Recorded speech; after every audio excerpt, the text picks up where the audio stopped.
Oh, welcome to another really exciting episode of Gem Collectors with Shawn. And, 366 shows, 7.5 years. And I thought I would be done with my collection and offering these items long ago. But lo and behold, I'm glad I started, I guess, moving some of them when I did. I really didn't realize how extensive my passion ran since the age of 11. So it runs deep. I've got some great stuff again today. And, anyone, I say anyone, there's mineral dealers out there that won't even begin to sell items in the price ranges that we do. Now, they may sell something almost, of course, there's no two mineral specimens alike, but pretty much identical specimens for a lot more than what I'm offering them for. And thereby, they're in a higher class of mineral specimen dealing, let's say. But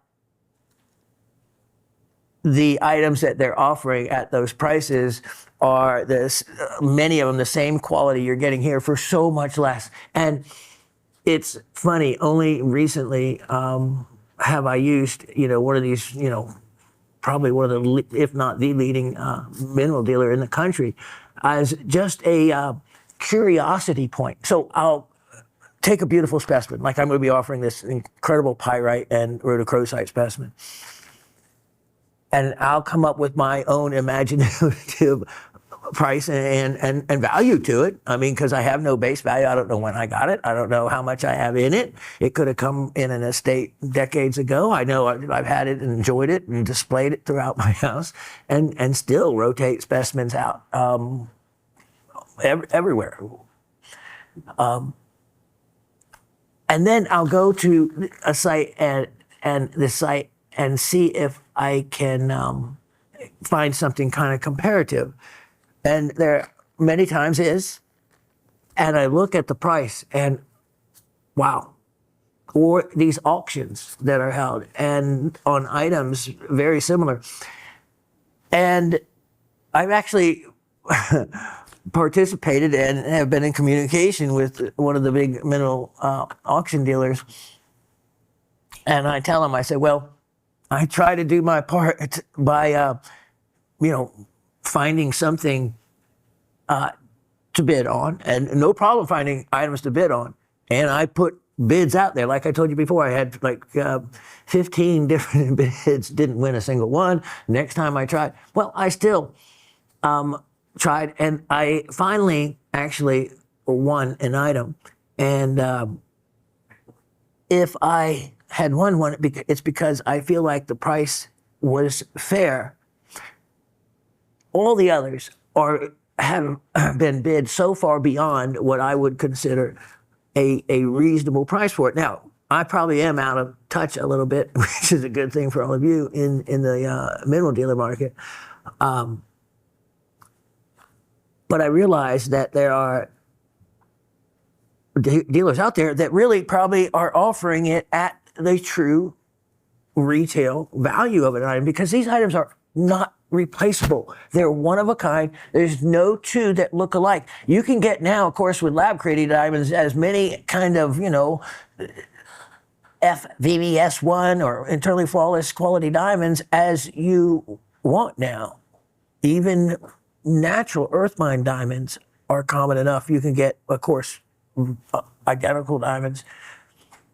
When it comes to a crystal specimen, Mother Nature doesn't make duplicates. The only way you're going to get a duplicate is if you split a euhedral, a symmetrical crystal, right down the middle and have two halves. Mother Nature makes twins where, you have two crystals that twin out and grow similarly. That's about as close as you have to two pieces of the same kind. So it's often difficult to price compare something because there isn't something else alike. There's not a certificate that, matches another identical mineral specimen with the same type of all the goodies. even location, it might look similar, but the different locality can make a big difference in price. So I found out that what all of you have known, that you're at the right place, working with the right crazy Professor Shawn, with a, let's just say, a doctorate in prospecting, a doctorate in goldsmithing, being a master goldsmith, and a doctorate in lapidary work, gem cutting, carving, all of that, including inlay work. I've done all that by way of the lapidary end of it, half the big saws, and the prospecting. Well, I have got the gear to operate 3 divers in wetsuits. It's not actual scuba. It's a tube of air that it's only for staying underwater. Like, let's say in the Etowah River, which is like at the deepest spots, maybe 6 feet deep. It's where the Gold Prospectors Association of America has and keeps a claim on the Etowah River, which is actually a few miles from me. That's where I am in the middle of the gold belt, and it allows dredgers. They have you can become part of the club, and you can go and join, and they have sites around the country that are known to hold gold, and go and dredge in those sites. As part of your membership, which I think is a pretty cool thing to do, because availability of properties that you could do that on are very, very few. So, so I've canoed past the where their site is, and around there the water's really deep because so many dredgers have already dug it out. But gold is still there to be found. And so by way of the prospecting equipment, I really need to locate some private landowners and reach out to some, because I really would like to not only get to the gold in my backyard, but get to some other gold, because gold is where you find it, and it is often left behind by gold fever. They're never satisfied with enough. They might have a claim, they're getting X number of grams, but no, 1848, Sutter's Mill, bigger, better, more gold out in California.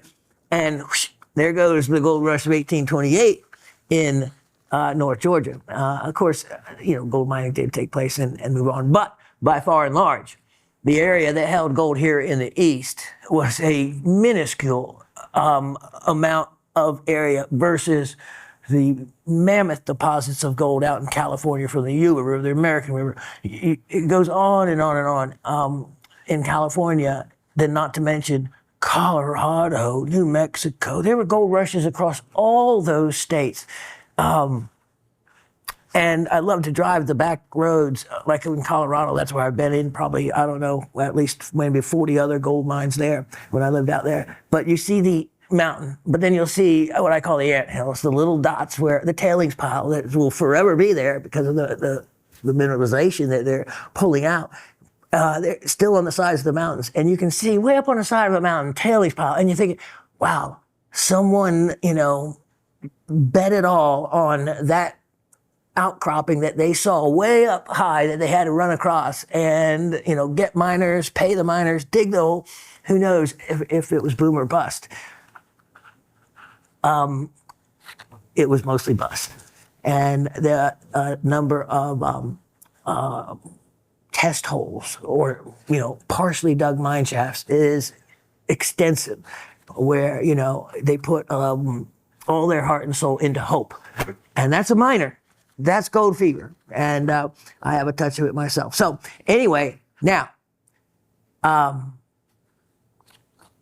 all of you who participated in the What Am I am really proud of what everybody did, and really it's pretty cool. So we're going to go through the answers first on those, and then how everybody answered, and then I'm going to show you again those 9 mineral specimens. So for those of you just joining the show from last week, instead of doing trivia, every now and again we do a What Am I, where I put up X number of mineral specimens, and you are to tell me what you think they are. And I think a lot of you enjoy that more than the regular trivia, but we keep it mixed up. And the What Am I is something I give a nice prize for if you do well in. So let's start the comments. There's not that many, so we'll get to those, and then we'll get to the show. First, we have Miss Jan, who is checking in with us. She said, "Hi, Shawn, great show as always. I saw your crystal goshenite that looks very similar to one I have, only mine has very light green and pink colors. I don't believe it's a tourmaline, as it's clear, depending on the lighting. I got it at a gem show a few years ago and couldn't take my eyes off of it. The seller told me what it was, but I forgot. That's what a pen is for." Okay, I was teasing. Not really, though, because, you know, what something is so important and where it's from. So if you're at a mineral show, you know, break my heart, go ahead, cheat on me, go to a mineral show, you know, like Cindy goes to the local yard sale rockhound guy and gets great deals. And I encourage that. And that's how I got so many items over the many years, and why I can offer them to you at a fraction of what they actually truly are worth. So, you know, you go to these, and it's great to go with knowledge in hand. And so when you go to the gem shows, mineral shows, make sure not only do you ask what it is and have them write it down on the invoice, is usually what I would do, but to the best of their knowledge, ask them if they know the origin of what the item is. And that is uber important. And if they have that information, then ask them if it was previously owned by any higher ranking mineral dealer, the provenance of it, because that can actually add value to it when you have that. And if it was maybe owned by someone else that is known in the collecting world. Okay, so the seller told me what it was, but I forgot. Might you be able to guess what it may be? It's a large piece too, home size. He gave it to me. Dennis gave him a magnifying glass with light. He said he's never saw one like it. But anyway, I'd appreciate an ounce of your memory. Well, clear, 2 colors. I was going to say tourmaline, because that's the only thing I know that are formed in those 2 colors together. And in you saying that it looked like the goshenite, you know, being a elongated crystal, then I would still think it was tourmaline. Now, if you had seen the show before, we talked about the shape of tourmaline. If it is a crystal, look at it down lengthwise and see how many sides does it have. If it has 3 sides and they're somewhat rounded, then yes, it is a tourmaline. Now, what I wonder, worries me kind of in a way, is you said it's palm size and that it's clear. That would be a very valuable crystal. I can't imagine any dealer giving that to you. So you're able to, on the site, send me a picture of it. Just send me a picture. A picture's worth 1,000 words. Other than that, I would have no quite idea. As far as my memory goes, my memory's not bad, but if it's not something that you got from me, I'm not a mind reader. So take a picture and send it to me. Thank you. And by the way, the fires around my county are clear now. Thank God. Yes, indeed. I really feel for those who've lost their homes and everything in and around them. Just horrific. And the sickos who even thought about starting a fire. The guy had a full gas can. He was caught, but others were suspected. I believe there's a special place in hell for them. Indeed. Anyway, Shawn, excuse my rant there. Thank you in advance for your thought about the gem I described. Have a blessed week ahead and looking forward to your next show. Thank you, Miss Jan. I appreciate that. And I would love to see a picture of what it is. The thing that throws me off, being pink and green, it could be unakite, palm size, inexpensive enough to give to you. But I believe you said it's a tourmaline, as it's clear, depending on the lighting. So that throws off it being unakite. So don't have any idea, send me a picture. Mr. Anthony in Massachusetts. Hello all, great show. I was ready to pull the trigger on the faceted andradite but gone. Congrats to Miss Barbara for the nice, lucky snag. But lucky for me, our professor had another, and I was able to get in on that one. And that's what I love to hear. I hate disappointment when someone else is ready to buy something and it was already bought. And, you know, of course, all of you are so kind about being happy for the other person that might have gotten an item, and that's, or a nice trivia gift or something like that. We even poke about fun about trivia envy. So, which I like. I don't mind creating a little bit of envy and everybody wanting in on somebody else's win. That kind of drives the spirit of what the trivia is kind of about, which is learning. So I intentionally showed another faceted stone, and Mr. Anthony, you'll probably get it by the time you see the show. You'll see it in person. It's beautiful. But remember, and I have a couple new people that have joined in with us, and to them and everyone else, this show you might see, you know, on YouTube. But if you look at, and I'm looking at myself right now, in the corner, it is backed by the power and size of Gem Shopping Network, a 27-year, 24/7 large operation with quality control, customer service, shipping department that is top of the line. And so you also get return privileges. And it won't, believe me, back when I was doing the live show, you know, returns came with all kinds of different comments. Many I didn't really understand, but that was okay. It was just part of the job. In this show, the number of returns I have is minuscule, which makes it very easy to, if any of you, you know, want to send something back, it's fine, especially when it comes to a faceted stone. It may not be, I guess the most common one I can say is, doesn't look like it did on TV. And that's why I try to show most everything. But with these colors that irradiate, like in those androdite garnets, the iridescent layers, there's so much involved with angle, with Kelvin temperature light of the light, and direction, all of that. That what I see, you may not see on the TV. But here's the thing. It always looks best when you get it and receive it. It'll always look better than anything we can do on TV is, you know, the sunlight and looking at it firsthand. So all of you keep that in mind. You have full return privileges, and, you know, that is completely okay with me, because so little is ever returned. It's not a problem. And I want you to know that it's fine. You know, I'm not going to hold it against anybody for that. And that's one of the great things that this show can offer you versus buying online or participating in online auctions. There's no way, because I've seen what you get. You get static pictures, and you get about a 10-second of someone rotating a mineral specimen in front of you with no zooming in, with no additional education except what's written.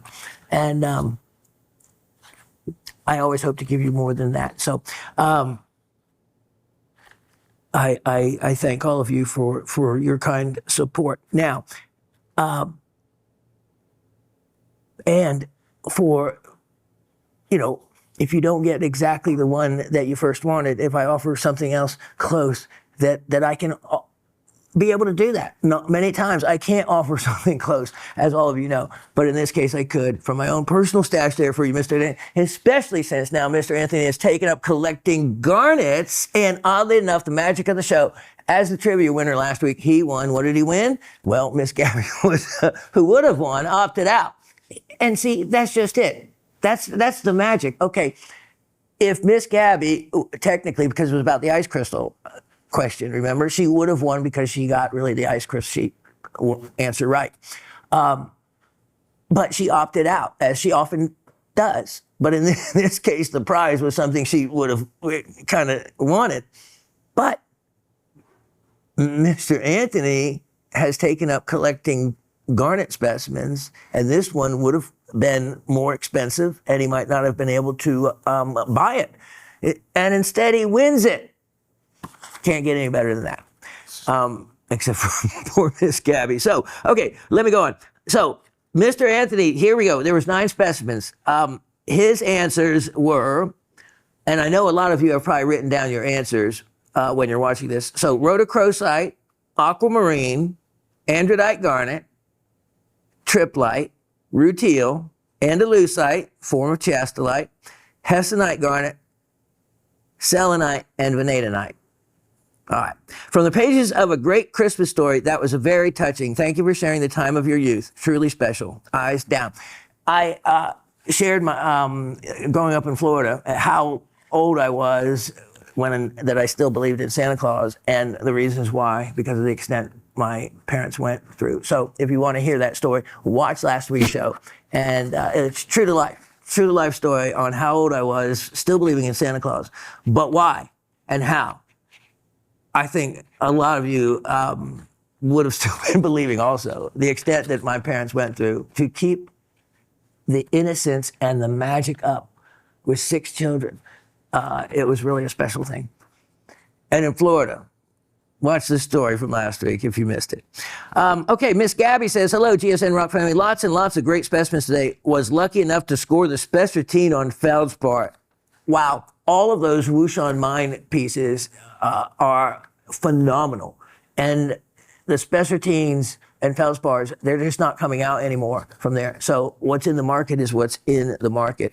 And the ones I've been offering are, even those huge museum quality ones I had, fraction of the price. I'm talking about those I probably offered really at about 6th or 7th or 8th of the price. What should have been thousands of dollars, I sold for hundreds of dollars. But anyway, that's okay. Water under the bridge. And you guys love me for it. What beautiful gemmy crystals. And yes, Anthony, garnet is definitely in my top 2 favorite gems and minerals. You are welcome. That's cool. I love it that a lot of you recognize just how special the garnet is as a collector gem, for its inability to be really synthesized or treatments, and the wide variety of options you have in collecting. And it's my birthstone. So, and it was, I was born on my dad's birthday, so it was his birthstone also.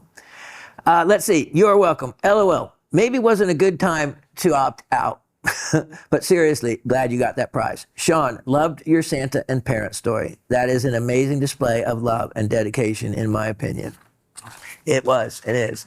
And,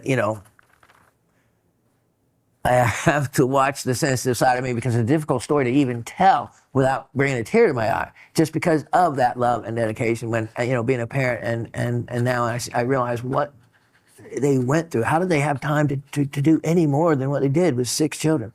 Answers. Miss Gabby says rhodochrosite, aquamarine, demantoid, ruby in number 4. That's what's a little different than what Mr.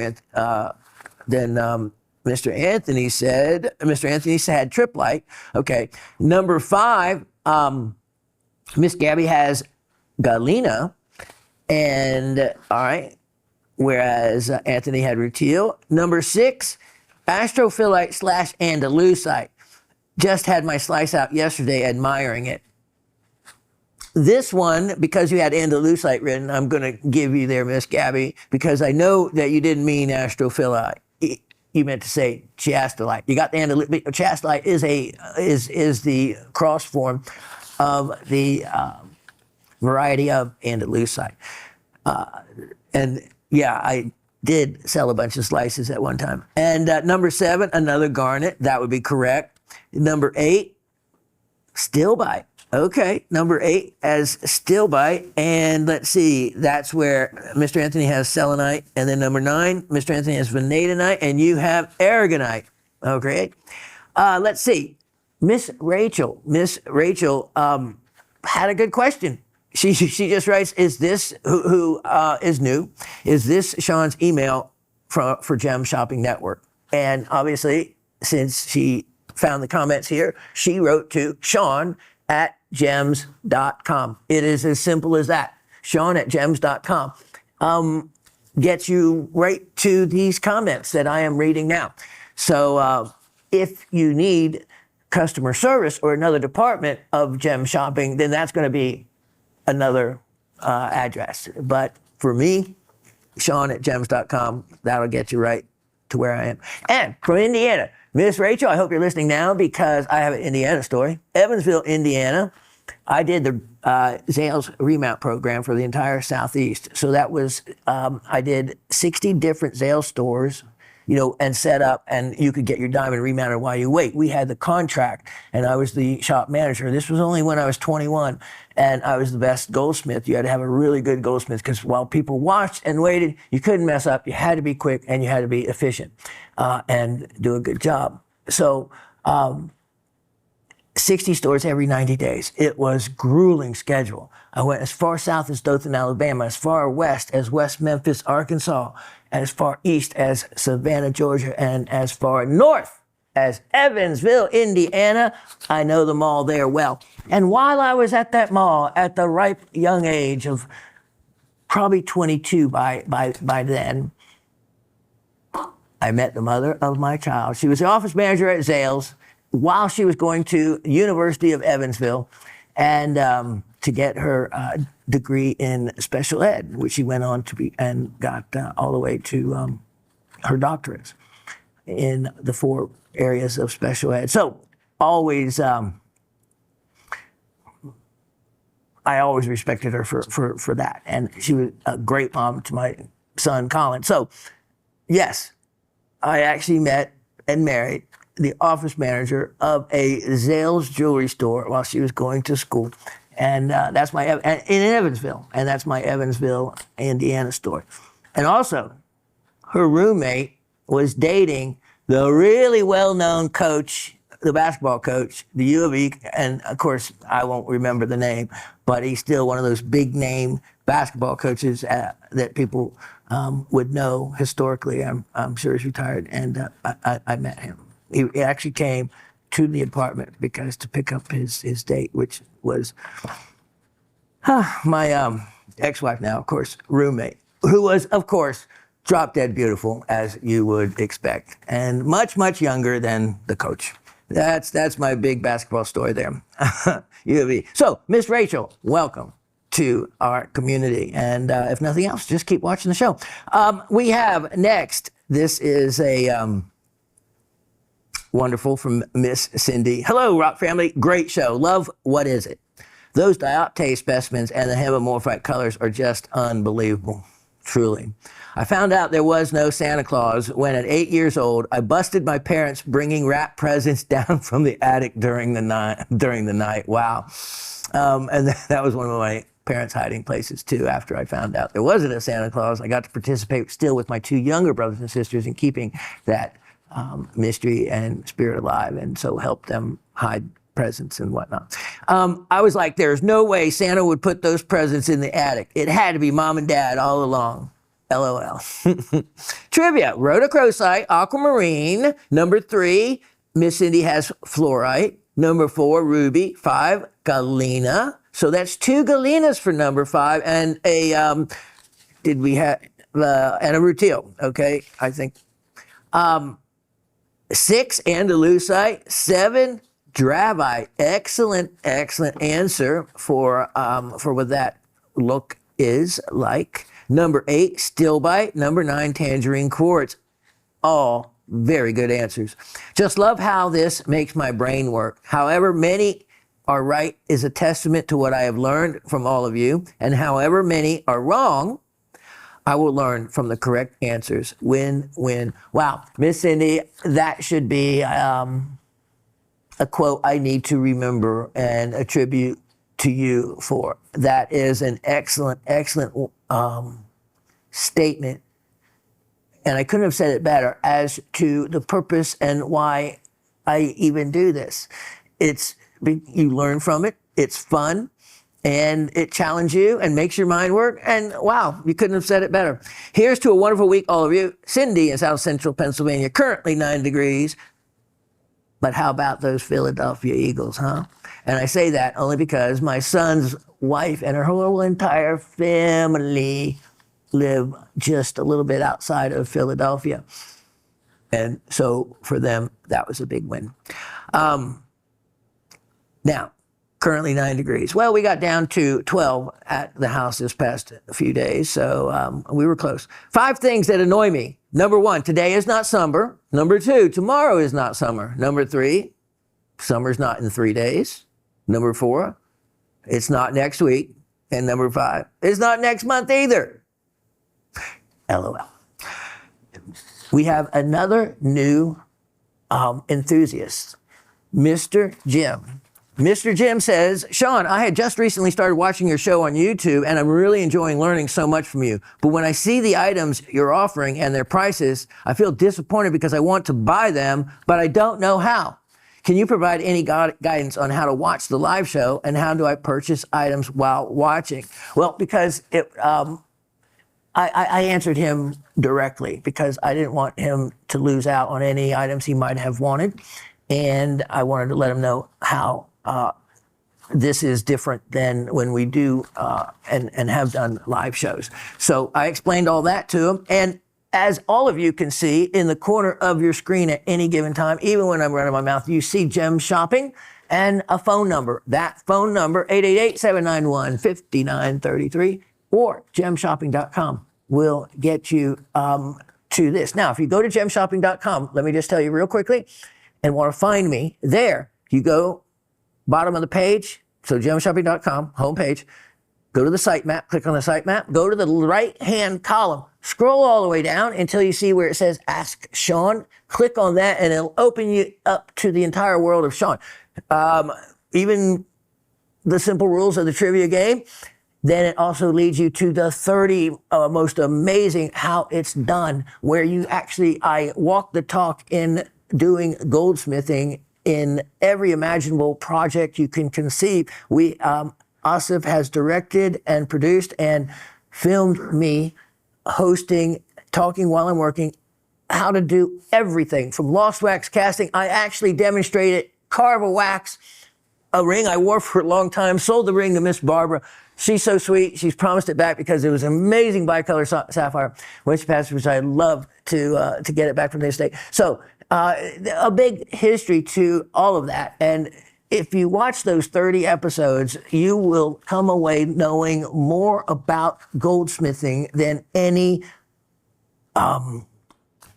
goldsmiths, because it takes, at the level I was demonstrating some things would take a master goldsmith to do, from alloying to doing mill grain work to doing something FTC guidelines for handmade, and then also the lost wax cast. We make 2 pieces. Then every style of gem setting you can imagine, I demonstrate and actually do that before your eyes. So watch those episodes. You can link to them there. Plus, you can link to all the episodes of this show as well, and learn a little bit about me also. So that's how you can find me through that way.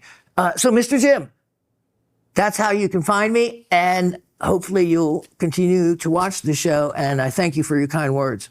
He follows up. He says, thank you so much for your quick response, and frankly, for replying at all. And I thought that was kind of odd, but I understand that. And mostly I had to tell him just how rare that would be for me, because it would take a lot of time for me in general to respond to everybody. But when in need, I will do what I need to do to make sure all of you find the show and are, pleased with what you find.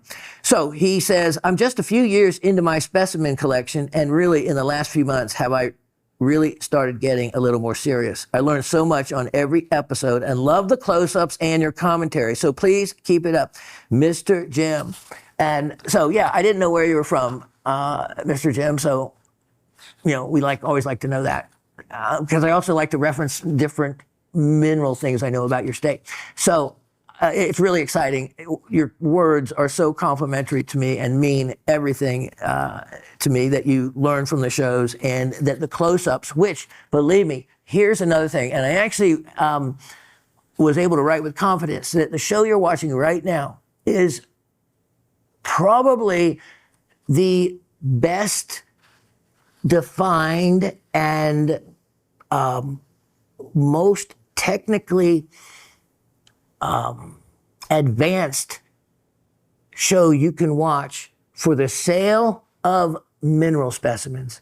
The quality of cameras that we shoot on are, the high definition, the latest in technologies, and that's why we can get those close-ups. Even regular cameras that they use upstairs aren't always set up to give you the close-ups that we can give you purposefully with the equipment being used here. And that I am so grateful for this very personalized set that we have created for this show. And I can't thank Gem Shopping enough, because I can say with confidence, as I think about all the other sales networks in the country, for one thing, none of them are selling mineral specimens. You will find, of course, the podcasts that do. I have seen those. They are shot on a home camera, or maybe one of those other things you can buy that substitutes. We shoot on the real deal, one of those big, tall things that you just can't fit in your purse or bag. And the level of definition and, I guess, pixelation, the ability that we shoot at for the kind of clarity and color definition to be as accurate as possible is like no other show in the country. This is it. You are watching the highest level of quality in the shooting of mineral specimens that's out there. End of story. This is it. So I am glad that you recognize that and recognize the difference, and that we are able to do those amazing close-ups. All right, so welcome, Mr. Jim, and thanks, and hope you continue to watch and participate in comments or the trivia if you wish as well. Miss Barbara says, hi, Professor Shawn, Raven, GSN crew, and the whole Rock family. Your ice crystal picture brought up an interesting topic. Edible crystals, how many are there? Just quickly off my mind, that was a great question. That is a great question. And sugar, I can grow sugar crystals and eat them. Salt, I can grow and eat salt crystals. The other thing I thought about was sulfur. Can we eat sulfur? That brought me to the other thing regarding sulfur, and that is something called saltpeter, which leads me to black powder. Saltpeter, which is potassium nitrate, was found in caves and derived from bat guano, first in the 9th century by the Chinese. Clever and very wise, as they were trying to create they often use these things for other medicinal purposes and such. So it was also used, and it was called saltpeter, because it was derived from the word sal for salt, and peter from the word originally pedra, meaning stone or rock. So that's how the word came about. So rock salt, basically. And cured meat. It was able to preserve meat and keep the red color in meat. Thereby, it is edible. And so that's what I thought about it. So saltpeter, of course, is still to this day, it's man-made, but it is still to this day in modern gunpowder. 75% of modern gunpowder is saltpeter or potassium nitrate. Then you have 10% sulfur and 15% charcoal, carbon, for those are your oxidizers. So anyway, I'm in saltpeter, so I got that one right in my head. It came to my mind, and I did look it up to make sure that it was what I thought it was and used as a preservative. So, and of course, still to this day used in fireworks and gunpowder, etc. So I was able to come up with, if we discount sulfur, even though technically sulfur could be edible, so now I'm going to give myself sulfur. Sulfur, salt, sugar, ice, and salts. When I say salts, I'm covering all salts, because salt is a you can have good salts, like arsenic salt. I mean, salt is a type of formula that is repeated with other minerals. We eat table salt, which is NaCl, sodium chloride. But there's many other salts that you don't want to eat. So anyway, there we go. Great question. Speaking of mushrooms, I have, and we were last week, I have friends who went house hunting in the Kennett Square area of Pennsylvania, mushroom capital of the world. Festival, parade, all. Happily, they were advised not to shop in weather when the windows are closed, since you want to know if the evil ammonia smell of vented mushroom houses wafts over your location before you buy. Wow, that would be a disappointment, huh? If you didn't know that and bought a house and had to realize it was next to a mushroom grow house. And that is an evil ammonia smell. If you adore crocodile, Google search the Adelaide mine, John Cornish YouTube, for the video of John extracting the original huge plates of orange crystals. Wow, I bet that was time consuming. As to the trivia, this was fun. Number 1, rhodochrosite, massive from Argentina, aquamarine crystal for black coral, scraped off Clevelandite from Pakistan or Afghanistan. Getting really accurate there.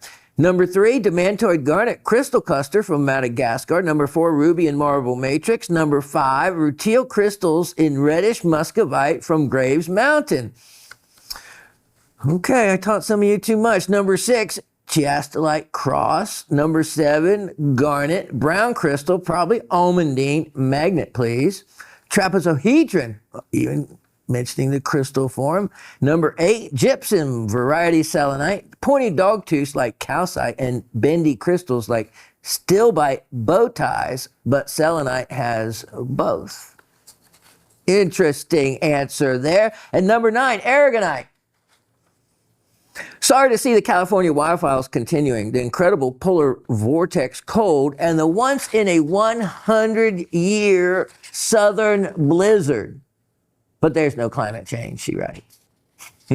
Hope everyone is safe, whatever your local calamity may be. Miss Barbara from Brooklyn. Yeah, the snow, we were supposed to get a little here. It all went to the south of us. Those numbers, and as much so, was mind-bending. I can't imagine that panhandle of Florida getting the snow they did. Miss Penny from Quebec. Hello, Shawn, the very lovely Raven, amazing GSN crew and fellow rockhounds. I hope this finds everyone's well. Of course, the photo was that of ice crystals. You would think I know all about those things living up here. Remember I said Quebec. It did cross my mind for a fraction of a second, but I thought, no, he wouldn't ask us that, even though he had shown us a photo of frost on Asa's car once. I knew I would kick myself.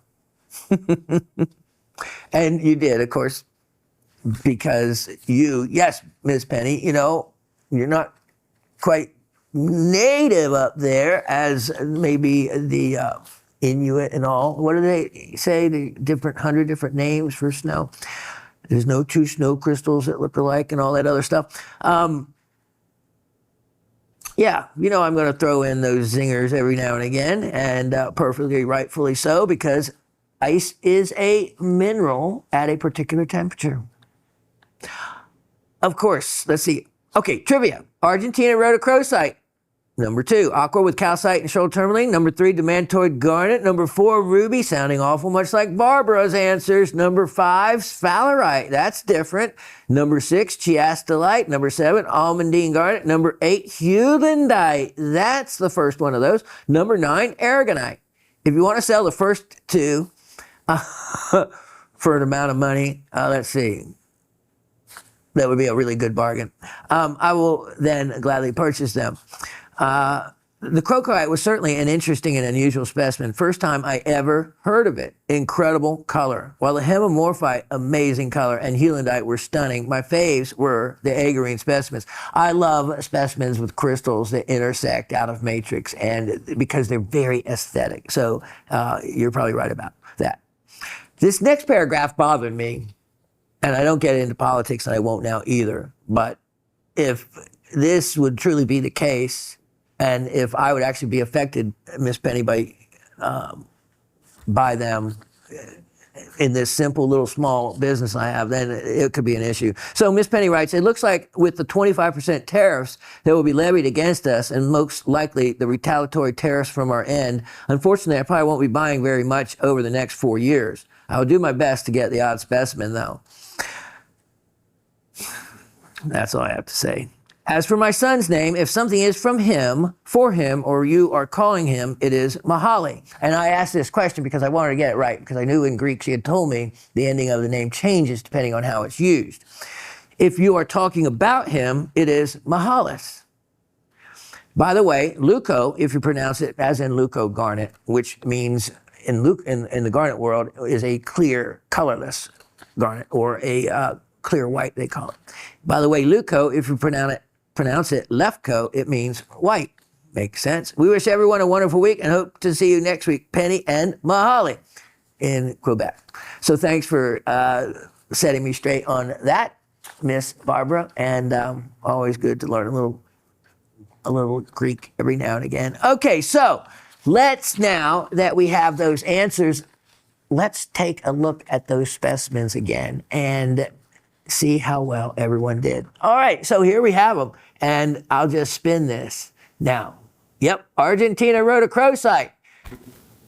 This is aquamarine with shoral tourmaline, and some of the white being left over Clevelandite, most likely feldspar. This, you can see, is an incredible, beautiful color. Green, and let me just do this so you can look at that, so you can actually see the green, which separates it from being not a Madagascan demantoid androdite, but a Tobuscus farm Namibian amazing, or also the green dragon, known as the green dragon mine demantoid. But either way, your answer for both of you, or many of you getting that right, is correct by calling it either a garnet or an androdite. Any one of those I'll accept. All right, so right on. This one, number 4, I showed this one, spun it around well. We looked at it close. That is as red as a ruby, as you could see, with another crystal there and another one there. Ruby in matrix. Then this one, sphalerite, was an excellent answer for this one. And because of the metallic reflection that you see there. But the giveaway, Miss Barbara has it right. It is rutile, Graves Mountain, and it is muscovite mica that is stained red from the rutile and other associated minerals with that one. So let's see, we had like Mr. Anthony getting that one right. And we had, let's see, Galena now was the answer for a couple of you, which again was a excellent answer. Out of the answers to choose from, Galena would be right up there. Again, because of that metallic look to it. So we had Miss Barbara saying rutile crystals and reddish muscovite from Graves Mountain. Can't get any closer than that. That is correct. And then Miss Penny has sphalerite. So far, the one with perfect answers is Miss Barbara up to this point. We'll see how far we go from here. Number 6, we have this one, which really, if a lot of you should know, and you did know, that is that really nice. And you can see how perfect the shape of these cross formations are. I can continue to take slices off of this. This is actually a rare lengthwise piece. I normally just only have slices, but look how perfect that is. So maybe I'll slice some more up and offer them for sale. But yes, that is Andalusite, would be a correct answer. Chiastolite, the variety is chastolite, which would be a right answer as well. Then, did that knock out any more of our contestants here? No, Miss Barbara is still right on. Number 7 being, look at this one. And I showed that, and you know, the answer of dravite was a really good answer, because dravite does have, especially the New York dravites, have a form that looks very similar to that.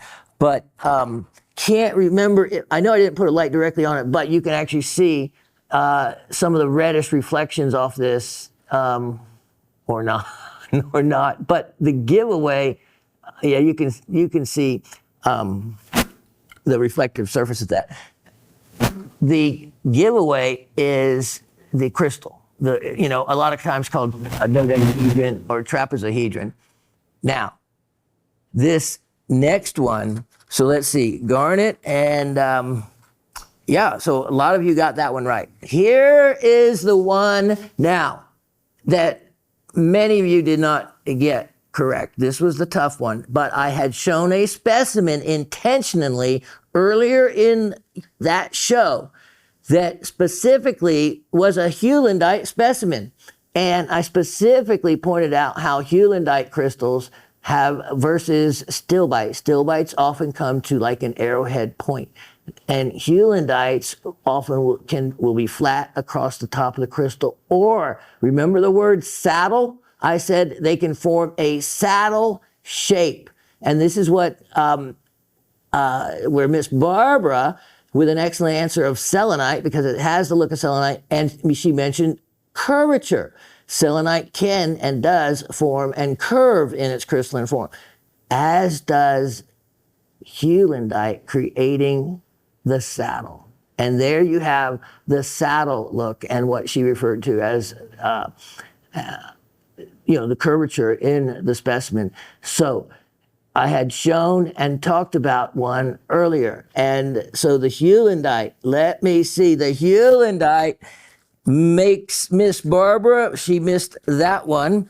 So Miss Barbara is so far one wrong, and Miss Penny one wrong. Let's see what the last item does. Everyone else has one or more than one incorrect. The last one, these I bought a whole flat of them at one time. They were called Sputniks for some reason. They're hexagonal shaped aragonite. Yep, aragonite. And you can see the clarity to them as well. And with that, Miss Barbara gets that one right, as does Miss Penny. Both of you doing incredible at 8 of 9 correct answers. So that is amazing.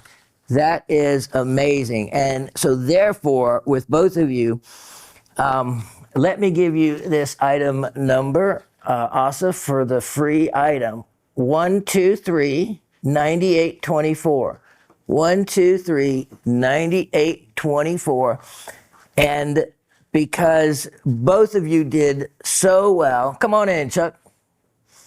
I am going to give you each a winning trivia gift prize. And here it is. And Chuck will put that in focus in just a moment. Look at this. Earth Mind Australian Diamond Crystals. Look at these. You're each going to get one. I thought it was only fair. You did so well. 8 of 9. These are from the Argon Mine, which is close. No longer available. I offer these for sale, and I think I'm going to keep the rest of them. I don't know if I'll ever offer any more, but if we just zoom in, you can actually see these are natural crystals, and you can keep them just as they are on the wire. This is wire, and they are crimped off. So let me show you. You can just use them exactly as they are and crimp them onto any other clasp very easily with this material. Or you can hot glue the wire close. Both of you are very creative and good at those kind of things. So you can easily make this whatever length you are. There's 16 inches of actual diamond crystals. And but you can use the extra length of the wire to make it any length both of you want. Or, they probably fit over your head just as they are. You can cut off the extra material on the end, or you can pull this crimped part further down to make this longer and just throw it over your head. And then you have And here's the other neat thing. You can hang anything off of them because they are strung on wire. So congratulations to both of you. Well done. Let me put these up and we're going to start the show. And Miss Penny, our Canadian member of the group, might appreciate this because it is from Canada. It is from Ontario. It is from the Wilberforce area. And this is an amazing apatite crystal in orange calcite.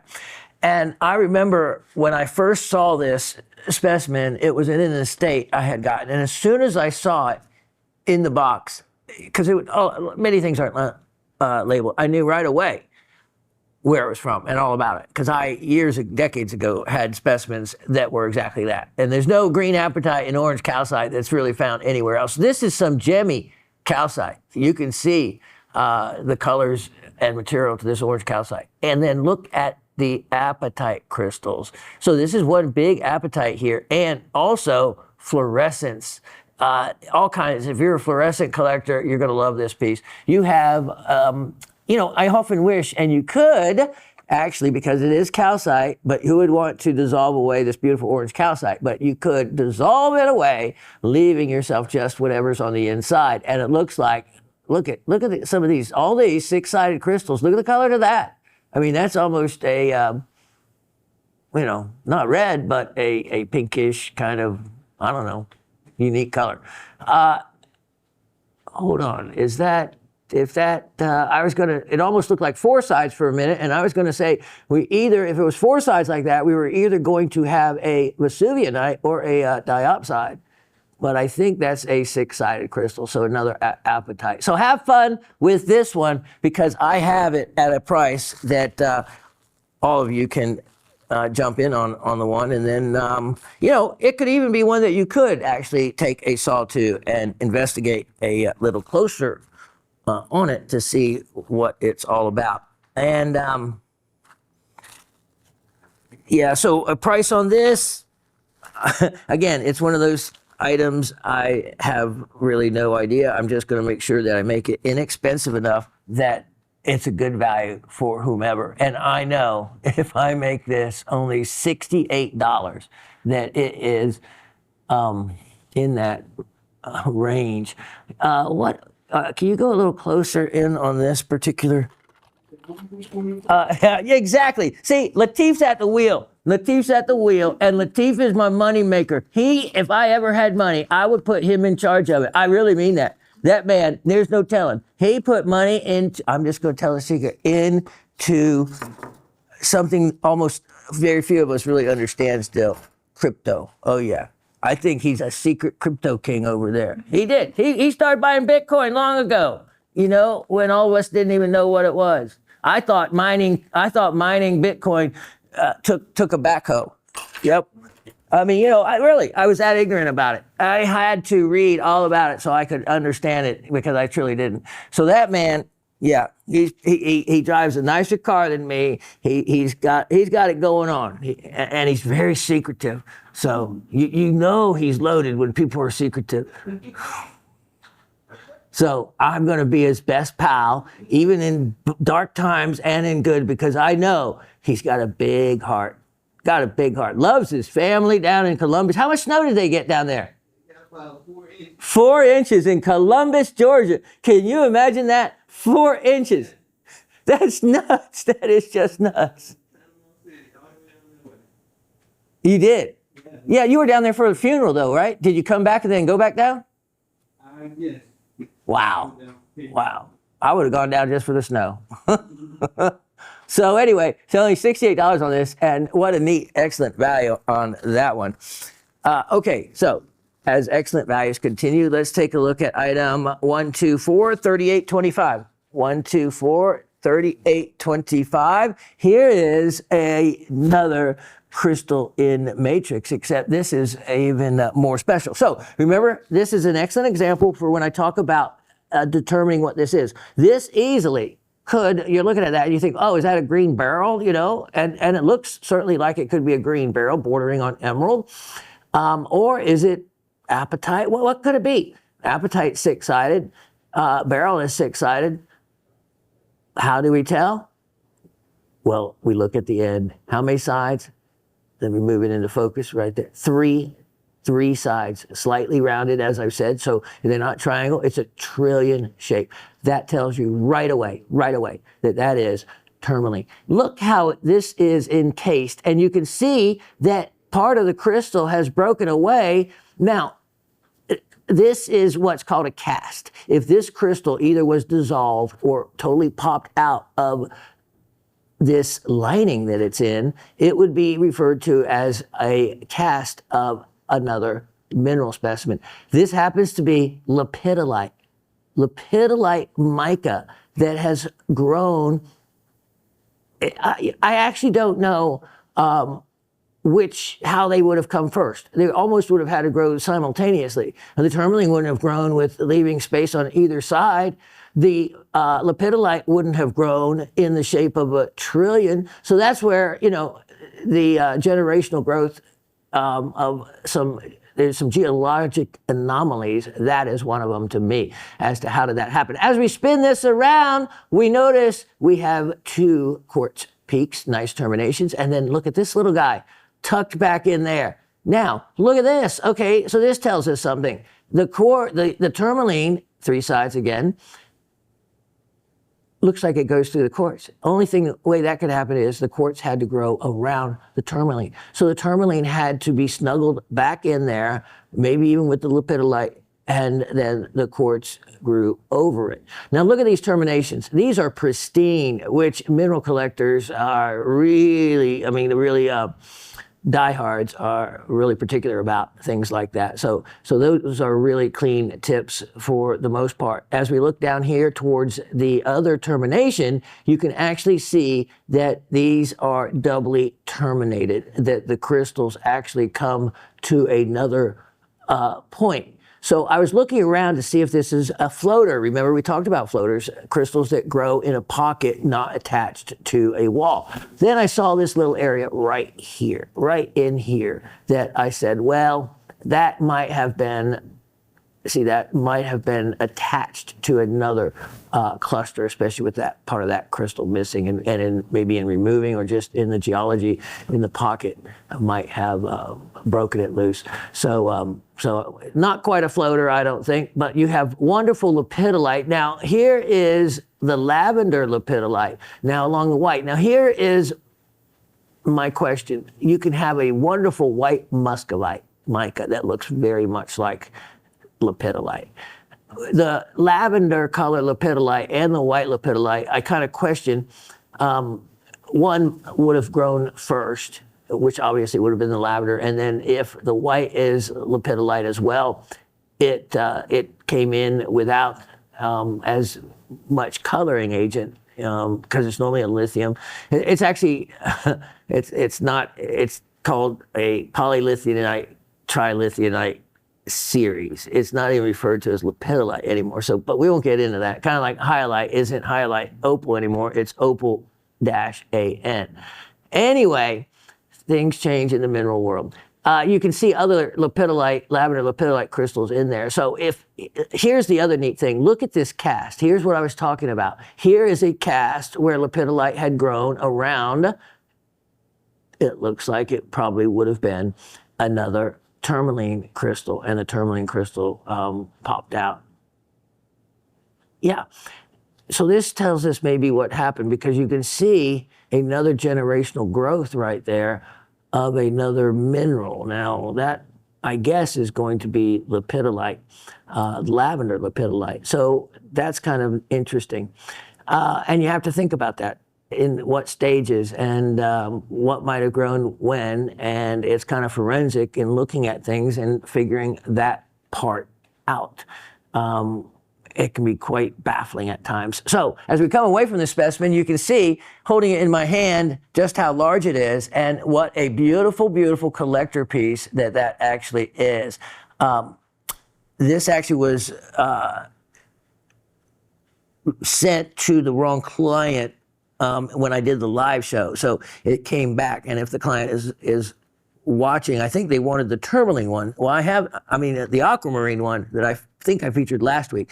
So either way, hope, I don't know if you watched this show, but try to get in on the one that you want, because I featured the one last week with the aqua and this one now. This is really a beautiful, beautiful specimen that's not going to be a lot of money. $68 on that one. Only $68 on that one. Okay, now, let me kind of keep it tidy here. Let's see, Asif, are you back there? Okay, great. Let me clean this off, and can we pull up that picture? Okay, so let me give you the item number for what we're talking about. It's going to be item 1242925. I have something special for all of you. The commentary here on my phone. Okay, so what you're looking at in that picture is what I'm going to read you, the description. This is a example of a specimen that is being offered, or was being offered at some point, by one of the finest and highest rated and respected mineral dealers in the country.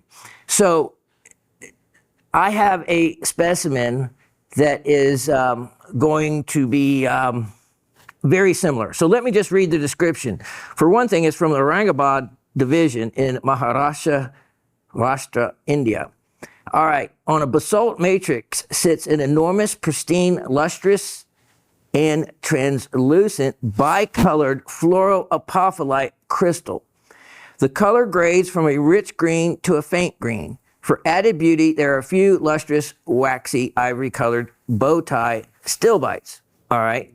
The crystals are unusually a more intense green color when viewed side up, and those sides are extremely sharp and lustrous. And unusually small white Lomantite crystals are in association.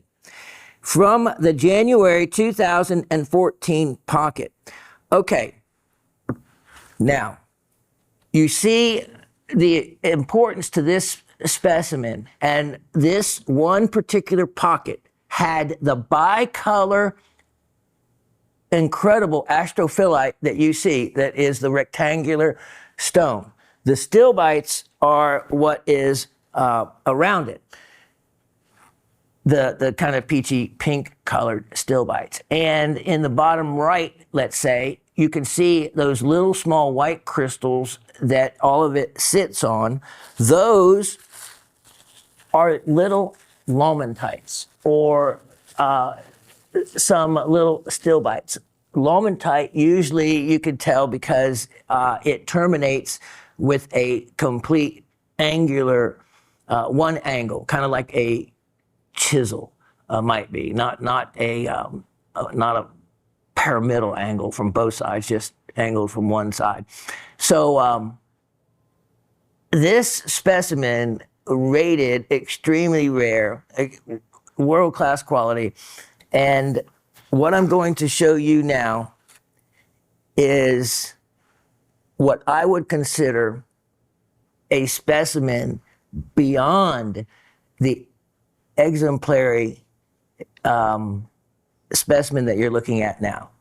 So let's put up and show you item 1242-925 that I have and am offering. Okay, now let's show them my specimen. This I have had. It is a world-class piece, and it is beyond the level of quality.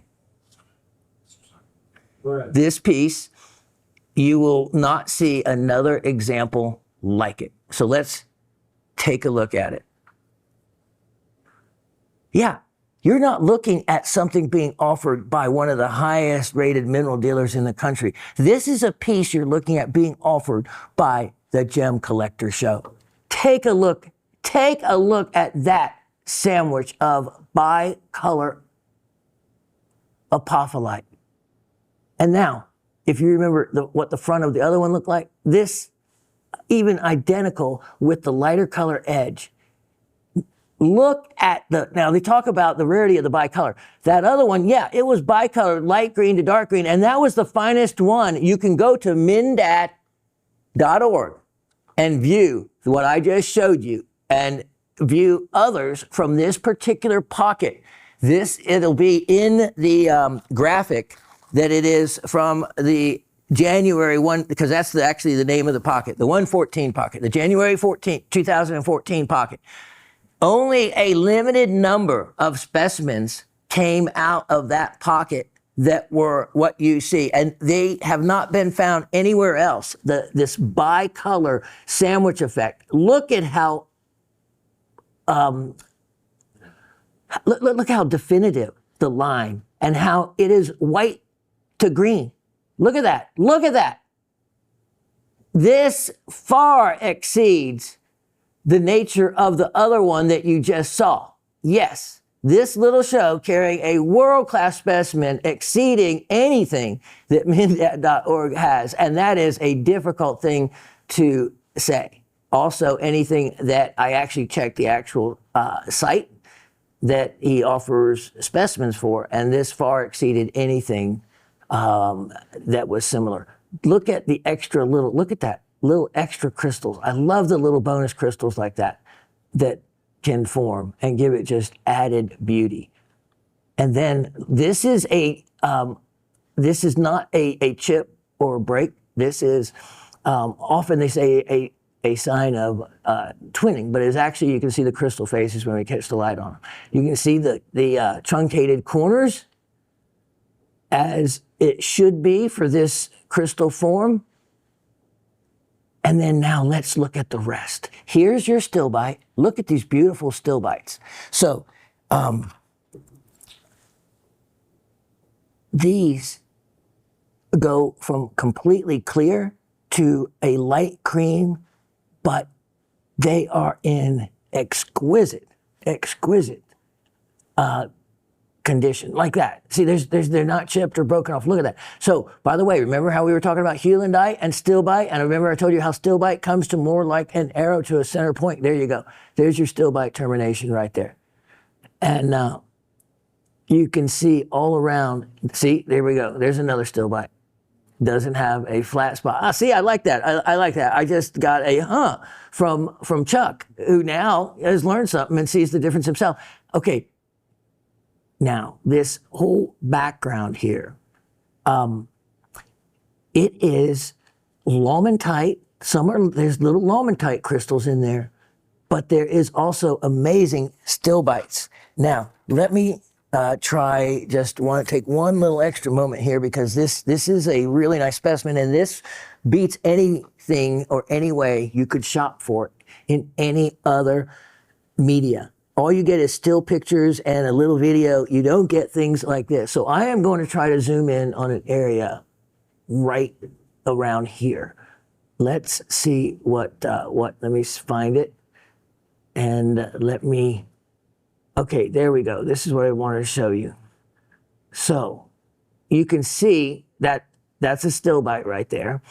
And then you have another one in the background. Okay. Look at these beautiful, clear, totally clear still bites you see along the edge there.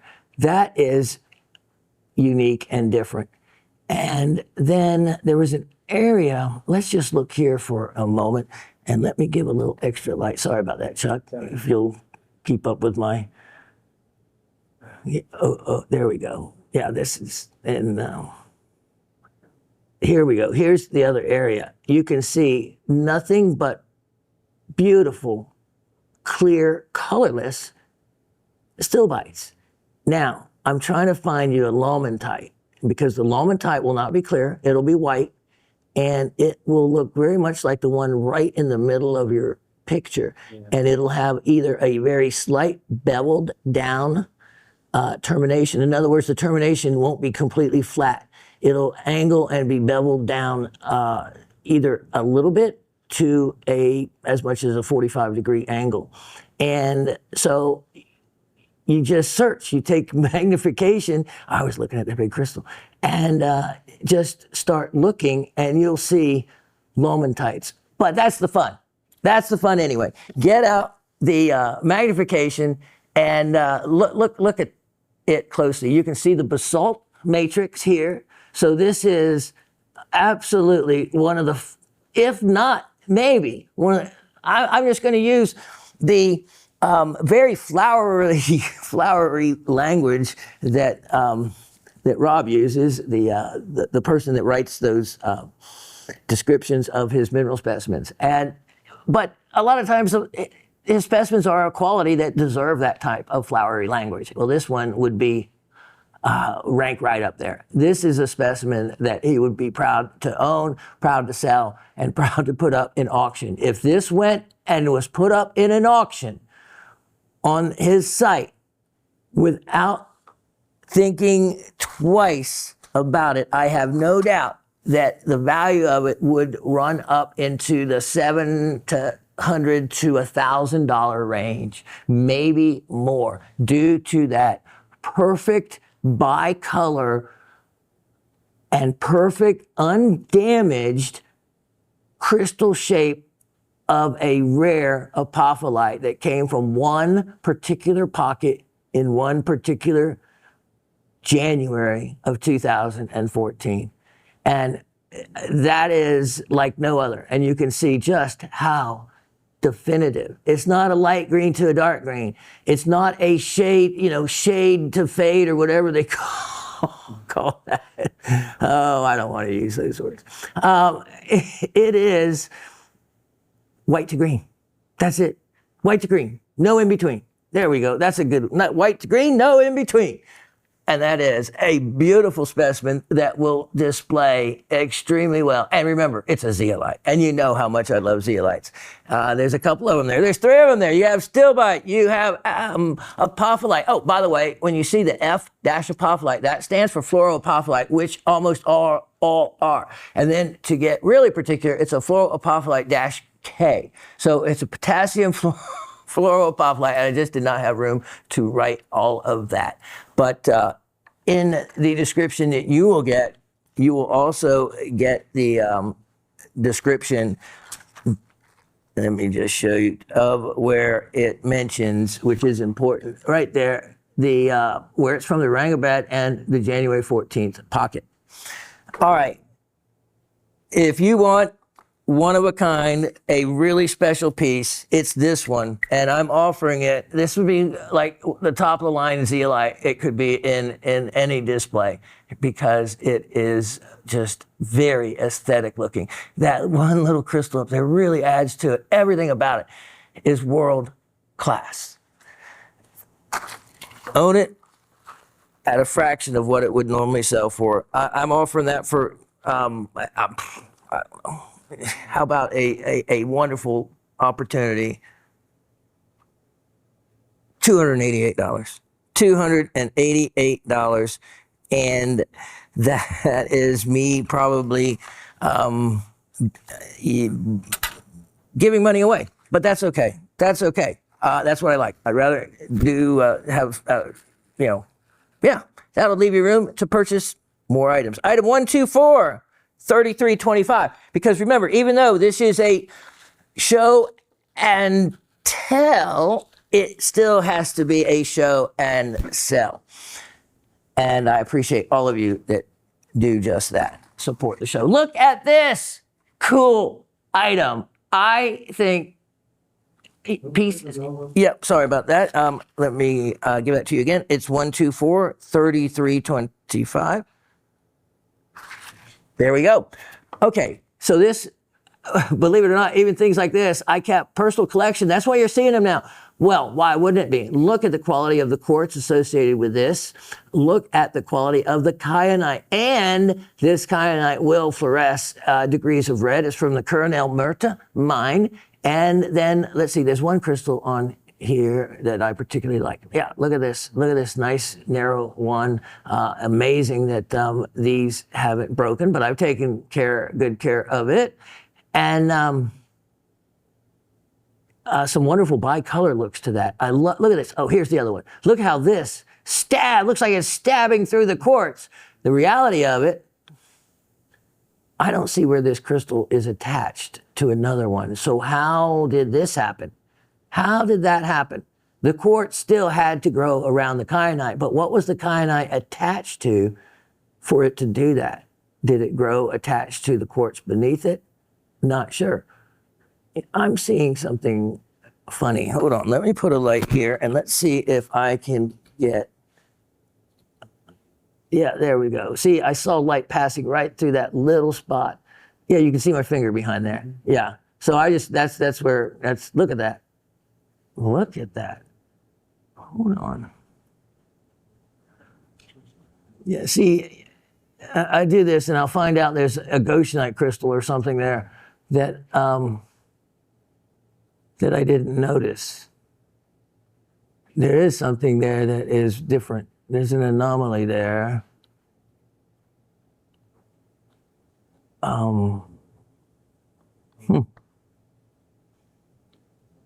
And this is why I say, get your gems and minerals out and play with them, because there's no telling what you can find. Let me just show you. I see a phantom almost, but it may be a reflection. There's like a six-sided shape hidden in there. I'll leave it to some lucky person to find something that will make this probably worth many times the amount I'm asking for it. $38. Yeah, you didn't think that? $38 for that. How about that one for you? There is a deal, an amazing deal. Actually, you can see where another crystal was down there and had probably come out of some kind. Another wonderful little kyanite down in there. So many neat things to explore. And look at that, aesthetically, that's a great angle. But I think you probably want to stand it up. Maybe you have to use some goop. All right, let me, hold on. There we go, there we go, there we go. No goop, stands on its own. That's gotta be worth extra, a couple $100, right? Okay, let's get to the next item. I got a lot to do. How about this? I am going to show you. Okay, you know what? Do we want to go to the Jeffrey mine? Let's go. No, let's stick with part of the Made in the USA collection. This is item 1243725. Never featured this before. 1243725. You have not seen this before. The very famous name of red beryl used to be Bixbyite. It was taken away, and just red beryl is the correct name for it because they didn't want confusion for the other name given to Maynard Bixby, Bixbyite. Bixbyite. So Maynard was busy in the mountains of Utah and discovered a couple of things: the topaz deposits and Bixbyite. Bixbyite is a rare manganese oxide. It actually has a similar chemical formula to corundum, ruby and sapphire, which is Al2O3, right? And then you can see that this is it's Mn3+, the valence 3+, 2O3. So you can see that. So it can be iron, Mn, or manganese. So manganese, Mn, or iron. The type locality site has the percentage of those two split, about 50-50%. You almost always have some of both. Okay, here are the crystals that it forms. Look at these beautiful rectangular, almost looks cubic. Well, in their form, they look cubic, but it doesn't belong to the isometric cubic system. They are often pitted that you see here, but they are growing, seeded, whatever, on a topaz crystal. And it's hard to see that, but let's remember the lesson we learned last week. How many sides does a topaz have? Now, this is stuck probably with some goop or hot glue down there, so I'm not going to take it off. It's been there a long time. But if we look at the end of this, here we go. Look at this. 1, 2, 3, 4. Diamond shape.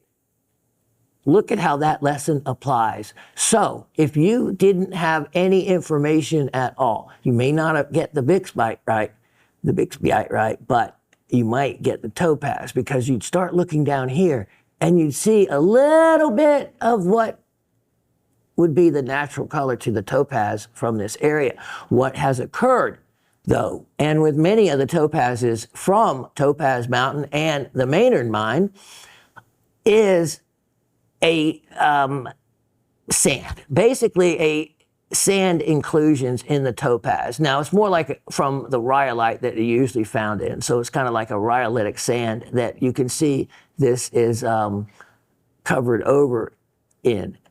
Beautiful, beautiful additional crystals coming off of that. Look at 4 sides right there, 4 sides right there. This is extremely unique. It's from the same county Topaz Mountains is, and also the Maynard mine. I wish this is most likely from the Maynard mine, but since it didn't say, I don't really know. I can't say specifically, but pretty much since nothing else comes from only but a few other locations, this most likely is from that particular mine. But look at that. That is a wonderful, wonderful example of not so much the topaz, but how the topaz can take on almost a pseudomorphed by sand. But that's not really what's happening here. It's just more of an inclusion with sand. And so much so that it's not just on the surface, but those Bixbyites, those are, couldn't be more aesthetically placed than they are. So I have this. If you want to add another mineral that you probably do not have in your collection, here is your chance to do it for a very nominal amount on a very special piece that I have had for quite some time, and I have enjoyed it as part of my collection. Look at that. I mean, what a wonderful, wonderful miniature. So take advantage of it, because this guy I'm offering for, wow. Let me see. Yeah, wow. $58. Only $58. And that is indeed one of a kind with the way it has formed and with the Bixbyites. So, you know, it's kind of neat to have Bixbyite with the history of the Bixbyite being red beryl and the whole situation. If you read about the Thomas Range and the discovery of red beryl in the Wawa Mountains and Maynard Bixby's role, etc. It's a great story to tell. Now, let's go to the Jeffrey mine. Item 1243625. 1243625. I have a ultra uber unique rare piece that I really couldn't find any others quite like it. And for those of you that love garnets, jump in on it. Okay, first let me show you the size in my hand. All right, so you can see it's not a small specimen, but let me show you what it contains. These are not spessartines. No, you know, I love garnets, are part of my other collection. So the Made in America is what I collected, and then my birthstone January garnet. And so you're going to see all kinds of different garnets at different times that I'm offering. And I am offering this piece right now. Look at this. You would think these are spessartines. They are not. They are grossular. So, you know, hessonite. You could call these easily hessonite, because I did that demonstration of hessonite, the variety hessonite against the Madeira citrine, how similar they looked. So, but for better clarity, so you can cross-reference it, these are offered as grossulars alongside the diopside. That is what also this light green colored diopside. Look at that. Look at the well-defined crystallization, and look at the bigger crystal tucked away, and just a perfect amount of scattered grossulars. It is those diopside crystals that are the ones that are really reflective and that make this the unique specimen that it is. Because as we turn this, the fun continues. Look at these, okay, openings into the other world, but wait, there's more. Boom, look at that. Look at that big diopside right there in that little bug, that little pocket. How cool is that? Then going right up here, more diopsides, more garnet. That is, I don't know, a lot of the dealers would call this a miniature cabinet specimen. I don't know what size it takes to be called that, but I certainly would have this in my favorite mineral cabinet. And believe me, if you go to find the combination of these two, this specimen you're looking at right now really beats anything else that I had found being offered on such a large site, or where it's just, Mindad isn't a buying site, it's just a informational site where you can have people send in their pictures of the different specimens from the different localities. So when you have that many different people, especially a mine as famous as the Jeffrey mine, that's why the lead you see right at the top is the Jeffrey mine. The Jeffrey mine is easily Canada's equivalent to our Graves Mountain for the huge variety of specimens found there. And it is a very desirable locality to have something fun from, just as Graves Mountain is. So here is a special for you garnet collectors, such as myself, and a real rarity, and one that I'm offering at, again, compared to what you would find this jewel at being offered anyplace else. This is a giveaway at $128. $128.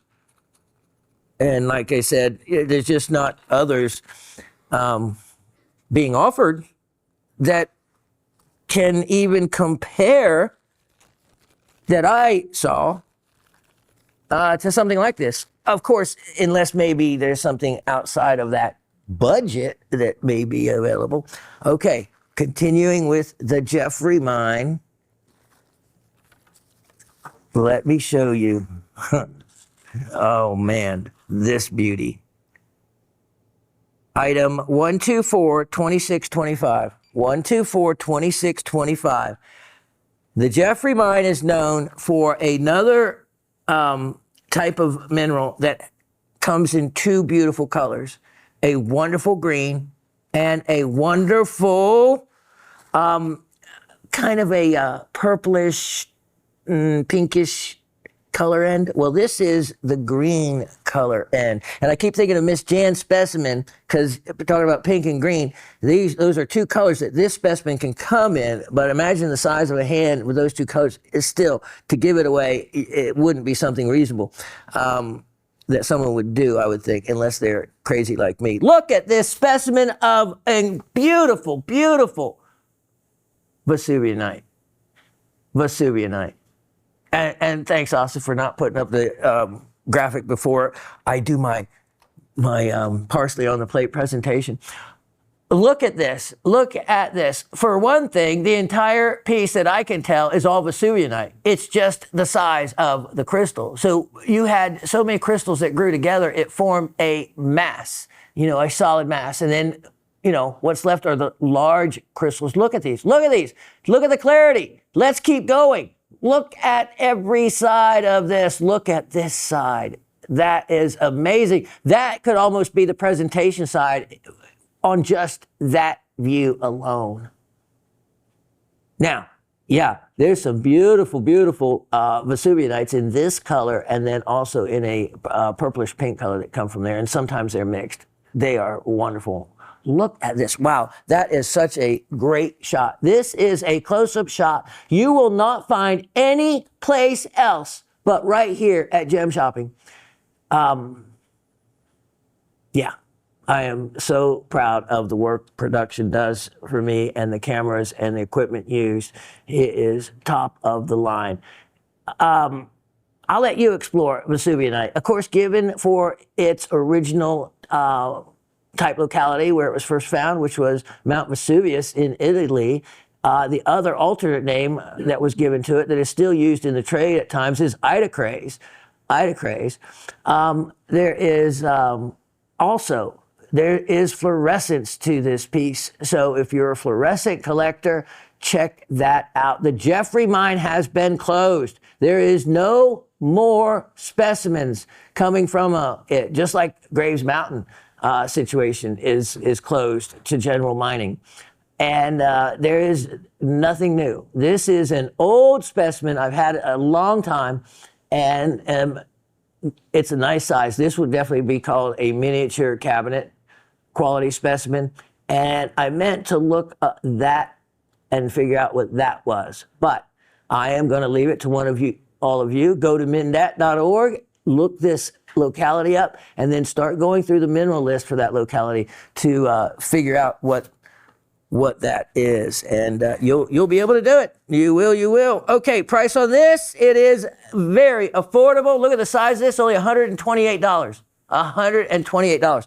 Magnificent opportunity for a specimen from one of the world's best known localities for many different types of specimens, and Vesuvianite being one of them, but garnet is another.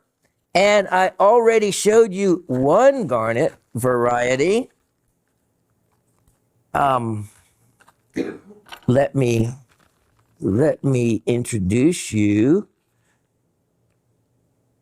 after I do paperwork here. One moment.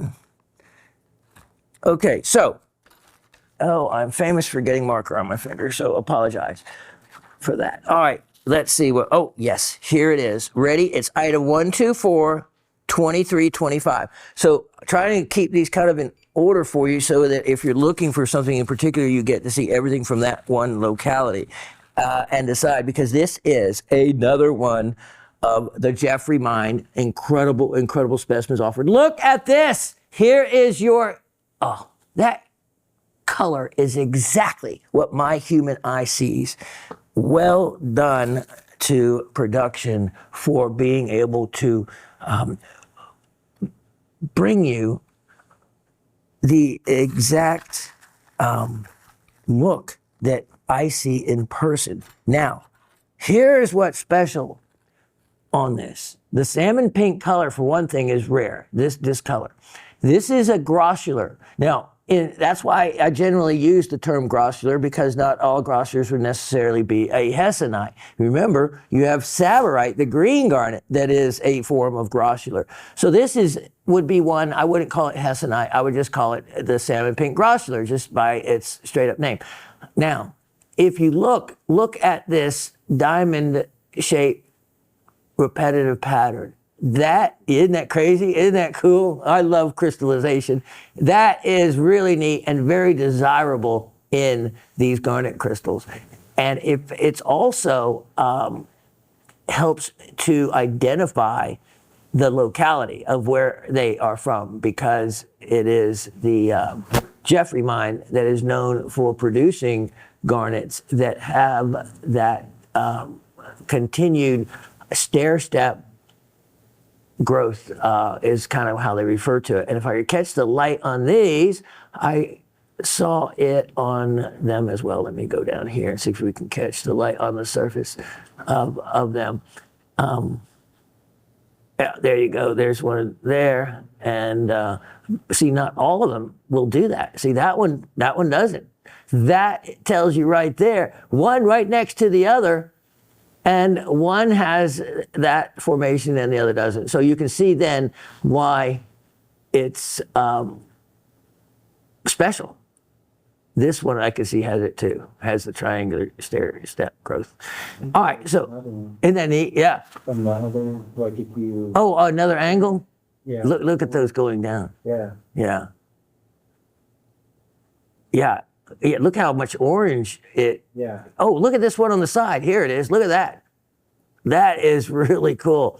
and it looks like it has a dichroic effect, like it changes color with the direction you look at it. So I'd have to see if that has that property or not. Look at all these others. Now here's a way you can tell it's fluorescent.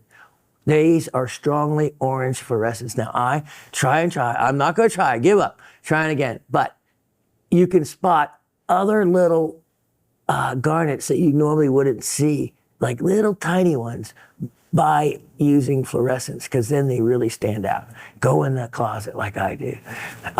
There'll be all kinds of micro minerals that you can figure out. It looks like maybe some biotite mica over here. All right, lots more to show you. So, but I get so excited I could just yammer on about them. Here we go. You want amazing? Look at that. That's actually kind of pretty. All right, an amazing deal. If you're a garnet collector, I'm offering that entire specimen. You can see in my hand how big it is, so it's not real small. For especially that size garnet, $77. Only $77 on that one. Now, let me see. Okay. Here, sticking with the garnets. Let me show you. I remember when I got this guy, and I loved it. Item 124, 2825. 124, 2825. This is from the world-renowned Stanley Butte deposit. Look at that specimen. That is impressive. And, you know, the androdite garnet family is one, that family overall contains some of the most valuable garnets that there are. Because in the androdites, you have the subfamily member of demantoid, which of course you're familiar with, because let me just use the term, the horsetail inclusions from Russian demantoid, that everybody wants a flaw in their stone, so it has a horsetail. I always think that's funny. First time, you can make a flaw desirable, but it is. It's also definitive of where it comes from. So you have the beautiful green demantoids. I mean, there's demantoids from Iran that are amazingly beautiful. So, yeah.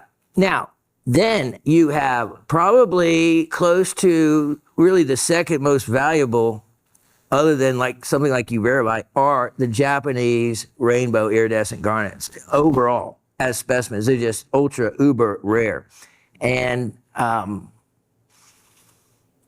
for that, I've been able to unbelievably fill most all of your needs in those garnets. The closest thing we have in the United States to the Stanley Butte, to those iridescent garnets, is the Stanley Butte deposit. These and the greenish ones will have to a certain degree, some of that iridescence, but nothing like the Japanese material.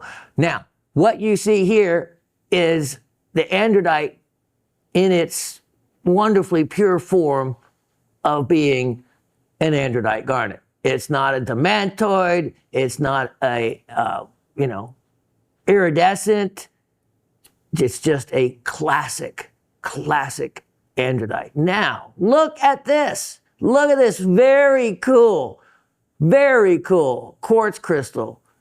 Just aesthetically perched right there. Almost unnoticeable until you change the angle you're looking at it. And then, how cool is that? That adds so much aesthetic value to it. And as does these perfect crystal faces that you see of the androdites. This is a wonderful specimen. It's been hot glued to the base, but that can be easily removed. And let's see, one other thing. Oh, I wanted to try here. Let me just see and look at, here we go. Let's look at some of the translucency. As you can see, as I pass the light by the edge of these, you can see just how translucent to transparent these crystals are. So a wonderful quality a wonderful quality. This would, being from Stanley Butte, Graham County, Arizona, very desirable location. And if you collect garnets, it's a location you need to have a worthy specimen from. And this is certainly worthy. And I'm not moving, not doing it. Look, it comes with the label right there. It was just a random label that didn't have any other info, but a label nonetheless. And okay, well, it's actually even numbered. So there we go. Pretty cool. Price on this guy, it is, well, I'm just going to make it what I ended up negotiating with the guy for it and do it for only $144. $144. And remember, that's large. In the world of Stanley Butte specimens, that is a large size specimen. Okay, now let me see. Stanley Butte, you know what?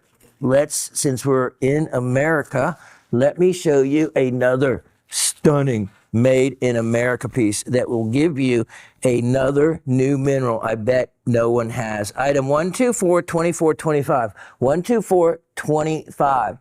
I should make it a trivia question if anyone can spell Krizanovskite. Krizanovskite. That's what I'm getting ready to show you, but it's only a minor part. Look at this specimen. This is beautiful. Look at that color. That color in lazulite looks like the finest color sapphire should be. Look at the termination to those crystals.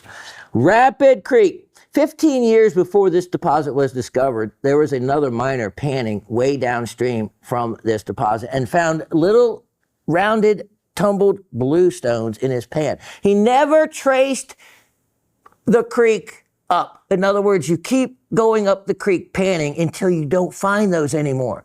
Then you backtrack because the creek obviously cut through a deposit of something that was blue. How would you not want to backtrack and find what is referred to as the mother lode? Well, 15 years later, by happenstance, not intentionally, another miner discovered the deposit. And sure enough, it was right along the creek. And it would have been easy to find. But mining there is only good about 2 to 3 months out of the year. It is up in Dawson in the Yukon. Weather and on the Creek River, you can imagine, could be treacherous, and it is. Look at this piece. Look at this piece. Okay, look at this pocket down in there of quartz crystals. Then you have siderite crystals. Siderite. Siderite, actually, believe it or not, you remember siderite is a member of the calcite family, so it has a composition of FeCO3, a carbonate. Remember, we talked about all of our carbonates. So siderite is the iron carbonate. And lazulite, you know, you want to say, oh, I know lazulite, it's part of lapis lazuli. No, a lot of people would think that. Both words are derived from the Arabic word for heaven. So lazurite is the mineral that is found in lapis lazuli, not what you would think lazulite, which is more direct to the spelling. Both names, though, originated. Now, by way of minerals, they're completely different minerals. Lazulite, this is the mineral that is the denim blue jean color that's found at Graves Mountain of those crystals. And I'm going to be featuring some of those. I'm going to do a Graves Mountain special, I think, next weekend. Next week for a week from Monday's show. So you want to get in on that. There's going to be some really interesting specimens. This is more of a gem variety of that same mineral. And so let me give you the rest of the quick tour to it. It doesn't end just with those. You have the beautiful lazulite all over. Then you also have the Krizanovskite. Krizanovskite is a uber rare very rare. Iron and manganese phosphate. In iron and manganese phosphate, its type locality, in other words, where it was originally found, was Kazakhstan. It is named after a Russian mineralogist. It belongs to the orthorhombic crystal system, and it is found very few places. Now, I am only going to show you one little spot on this. You're going to find the others, but when you look up the crystal systems, they look kind of similar between siderites and Krizanovskite. My dad was a Russian translator for his entire life and was in the Air Force Secret Service. Well, it was called something other than what things are called now, but it was during the Korean War, and so he was trained in Russian. So there's a little bit of leftover. I was only one of 6 children that wanted to learn some Russian from my dad, so I get to use some words with Christy, who is my inventory specialist, who speaks Russian. She was part of a Peace Corps and had been, so it's kind of fun to chat with her about that. You never know the wonderful people at Gem Shopping and all the amazing knowledge that they bring. So Krizanovskite and siderite. Siderite can actually be clear yellow crystals, and there are some of those. So when you come across those, that's what you're looking at. Then the siderite is also these other little brown crystals that also have leached some of the oxide away from them at times, and you'll see what looks like limonite, like some of this, like rust or some of these other oxides. But the Krizanovskite is, let me see, for one thing, this is also a nice little vug right here that holds some really beautiful small crystals in it of siderite and Krizanovskite. Let me show you if I can. Okay, get ready. I'm going to put a little light on the subject there. Chuck, okay. If we look, let me get my pointer, try to keep my hands out of the shot. Right here, if we're going to be looking right at this black crystal right there. Because if I didn't point it out, you would never find it. You might. Right there. Now, you see the blue lazulite to the left, and then there's 2 black crystals. Let me change over to my super duper high powered multifunctional gizmo. And there we go. Now you get to see it even closer. I love my tools. Okay, so let me get my pointer and my third hand I need. All right, so here, that's the lazulite. Right there is a Krizanovskite. Now, if you see, look at that little tiny blue. You can see that, can't you? Do I need it? Yeah, good. Let me get a little sharper pointer, because this is something really, really neat I found. See that little tiny blue crystal sitting on the black? That is a little lazulite crystal that has grown on top of the Krizanovskite crystal. That is cool as can be. Love rocks and minerals. Ever age 11, going 54 years strong with this passion, and it just never ends. There's also Vivianite, most likely, and you're going to find Vivianite as it transitions in when you start seeing some of these yellowish to greenish areas. You may have some Vivianite there. But, let me just show you one more spot, because when you see how well defined they are, let me go over to the edge. Here we go. Okay, look at how well defined those brownish, reddish crystals are. And then let me show you a really cool one. And let me hold that shot right there, because if I didn't point it out, you might not see it. But this is why it takes me so long to inventory, because I end up looking and loving and spending so much time checking these out. Okay, look right here, right there. Now, when I tilt this up, what you're going to see is a quartz crystal that has the siderite has grown around it. Okay, so follow where that is. And if I tilt this up, you can actually see, you see it? Yeah.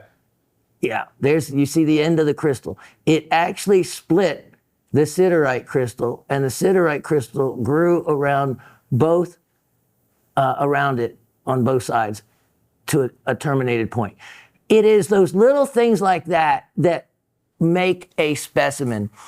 And many times, like on the cover of a magazine, that one shot, when you see it at home, and they'll take that shot, magnified, and it's worthy of a magazine cover. So many times I'll look, I'll say, wow, that's incredibly rare, that is beautiful. Then I look at the field of view. In other words, the size of the area that is being shot. And it will say 1 to 2 millimeters. In other words, really, really tiny. And it looks really, really wonderful. But you have those kind of opportunities on your specimens as well. You're just not looking at them with high enough power and long enough to be able to find little micro crystals that can really enhance the value of a specimen, plus also your viewing and experience and enjoyment. This is an amazing, beautiful quality as far as size for money. Look at those colors. Look at that blue. I can see why they use the word for heaven, because those are some heavenly opportunities there. Rapid Creek, Yukon, Canada. So I've taken you from one end of Canada to the other and brought you a couple new different mineral specimens as well in Krizanovsky. Again, a rare iron manganese phosphate. Price on this guy, it is a one-of-a-kind deal. And I have it, let's see. Wow. Yeah. Okay. So when I tell you this, it's like, how can you do that? I don't know. $118. $118 on that. And you get some Krizanovskite with it. You can't beat that. Can't beat it with a stick. Now, I took out most of these. Let me see what we have here. Oh yeah. Let's look at item 1243125. 1243125. And let's take you to Mumbai. Mumbai, India, formerly Bombay, formerly Mumbai. Now, excuse the crinkling, but that is the wrapping up of the specimens that I do. Check this guy out. Now, this is really neat because it is in a wonderful stalagmite type of form. Look at that, huh? That's a beauty. And there is, when I look closely, some that had amethyst as part of the crystal, which isn't uncommon. You have those that come out of Diamond Hill that, yeah, you can see some purple in some of those right there. Look at even natural color citrine right there. That's kind of interesting. Some iron coming to play. Smoky quartz. Who knows what gives it the color? Well, for one thing, gamma radiation, and it's natural gamma radiation. That's why when you see these ultra black smoky quartz specimens, that shows that you cannot even shine a light through them. Those are going to be treated. They are treated. They have been gamma ray zapped to death. And, you know, if you like that kind of thing, fine. But it wouldn't interest me. These, you might find some phantoms in them. You find a phantom? No, I have amethyst. Oh, yeah. Okay. Yeah. I found quite a few different amethysts as part of checking it out.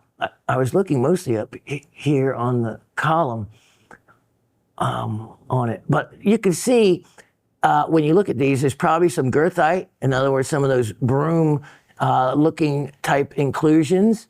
And there may be some phantoms, which I am sure most likely there probably are. Okay, the coloring agent, smoky quartz, not something you would normally think about. Oh, right here, I think I might see a phantom. It's aluminum. Aluminum, isn't that odd?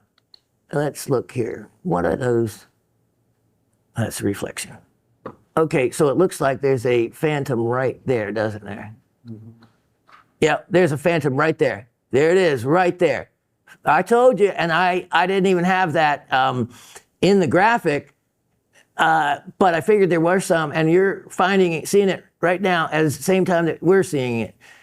I did not see that before that. But that's the fun of getting your specimen at home and just starting to look all over it. There could be anhydros in these crystals. There's just no end for what might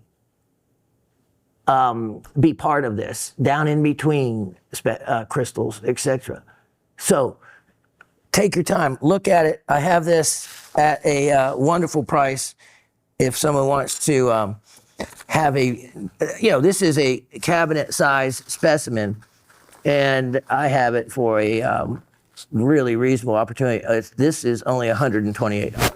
Only $128. Look at the size of it. See it in my hand? And look at how showy that is. Plus, it is on chalcedony is what the label had said, but this is, I think, just more of an agate. More of just an agate base. And it's just a very attractive, aesthetically pleasing piece that actually has a citrine, smoky, and amethyst all wrapped in one for you. And that, I like that. That's neat, additional bonus. Now, let's go to item number 120, 9524. 120, 9524. And we have, this is one of the most spectacular pieces I have seen. And it's gold. Yeah, it's gold, folks. We have gold. Look at this. This is Peruvian pyrite and rhodochrosite. Now, no, it's not your pink or red rhodochrosite, but if you didn't know, you know now, rhodochrosite doesn't have to be pink to be rhodochrosite. Remember, it's just manganese carbonate, and depending on the other inclusions in with it that can water down the manganese part, you can have other little florets. You can see the rhodochrosite. Look at this. This is from one of the world's most famous mines for rhodochrosite, and that's the Huron mine in Peru. This also has calcite and sphalerite associated with it. Now, this is not where the fun stops. No. Let's flip this guy over. Look at this. Here's where all your rhodochrosite is. Look at all this. Look at all this, these wonderful, wonderful florets of rhodochrosite. Then, when you see the darker crystals, which you just have to hunt and look for them, they're out and about. That's sphalerite. That's sphalerite. Your zinc sulfide. And then there's calcite, which you might be able to find using a ultraviolet light. I tried to look at this to see if it was a floater, to see if it had been attached, because there were crystals on every side of this. And I didn't really see where it could have been attached until, I don't know, maybe in an area that's like non-crystalline here. Other than that, this almost looks like a complete floater,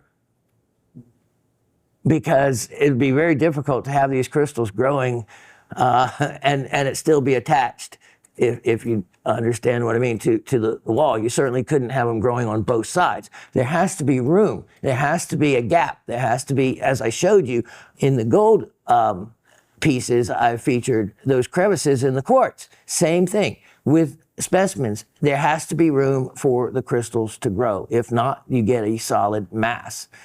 This specimen is one of the really beautiful pieces. And remember, it's fool's gold. It will stand out in your showcase just as you're seeing it, just like that. Beautiful, reflective color.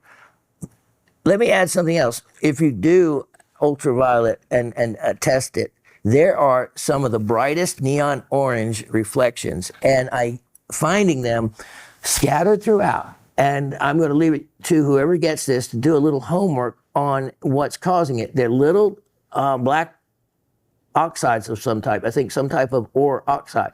And they're just little tiny dots, but they are the brightest of orange. You can't miss it.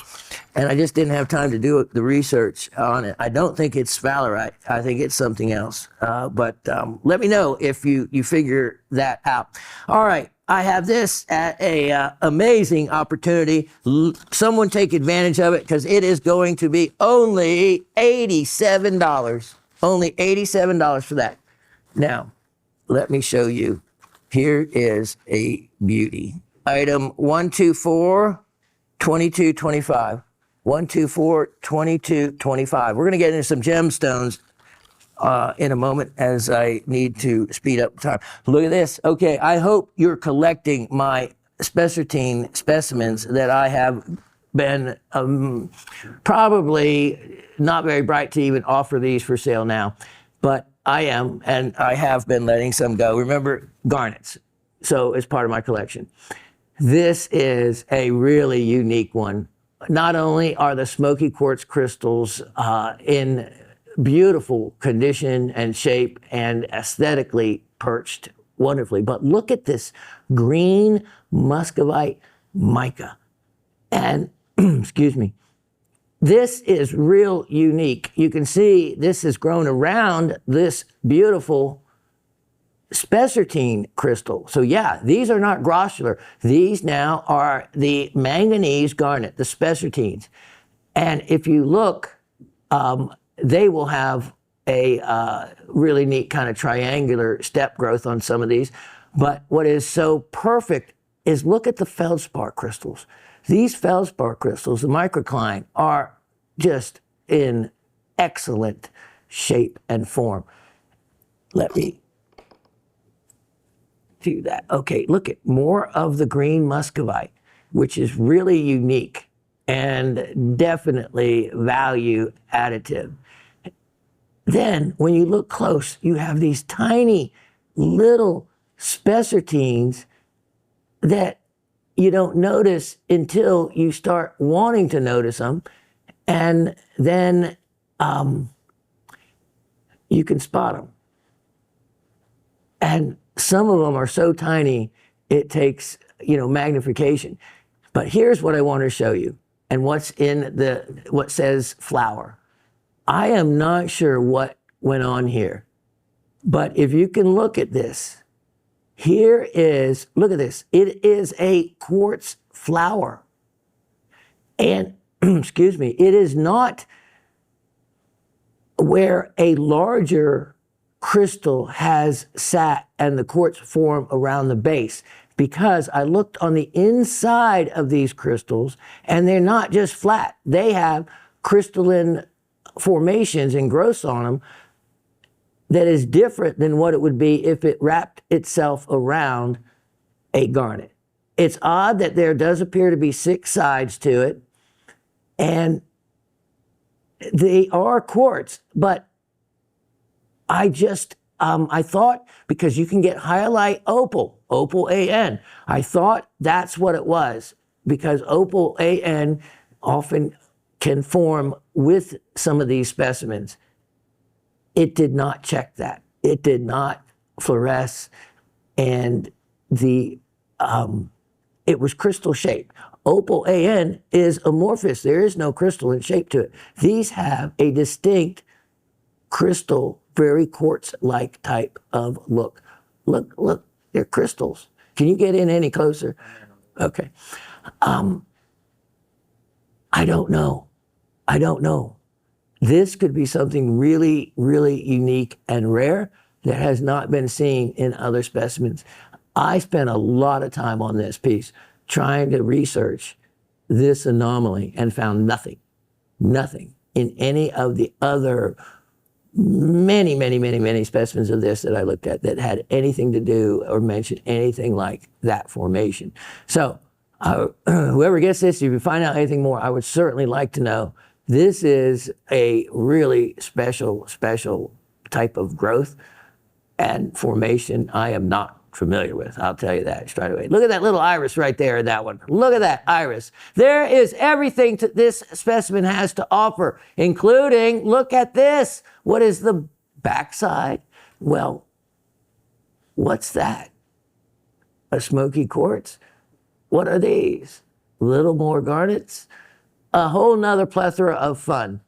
So, that specimen would display beautifully sitting. Let me see if it does it without that. Yeah, it does. Look at that. Look at that. Self-displays on the glass shelf that you have in your cabinet. That is a striking pose.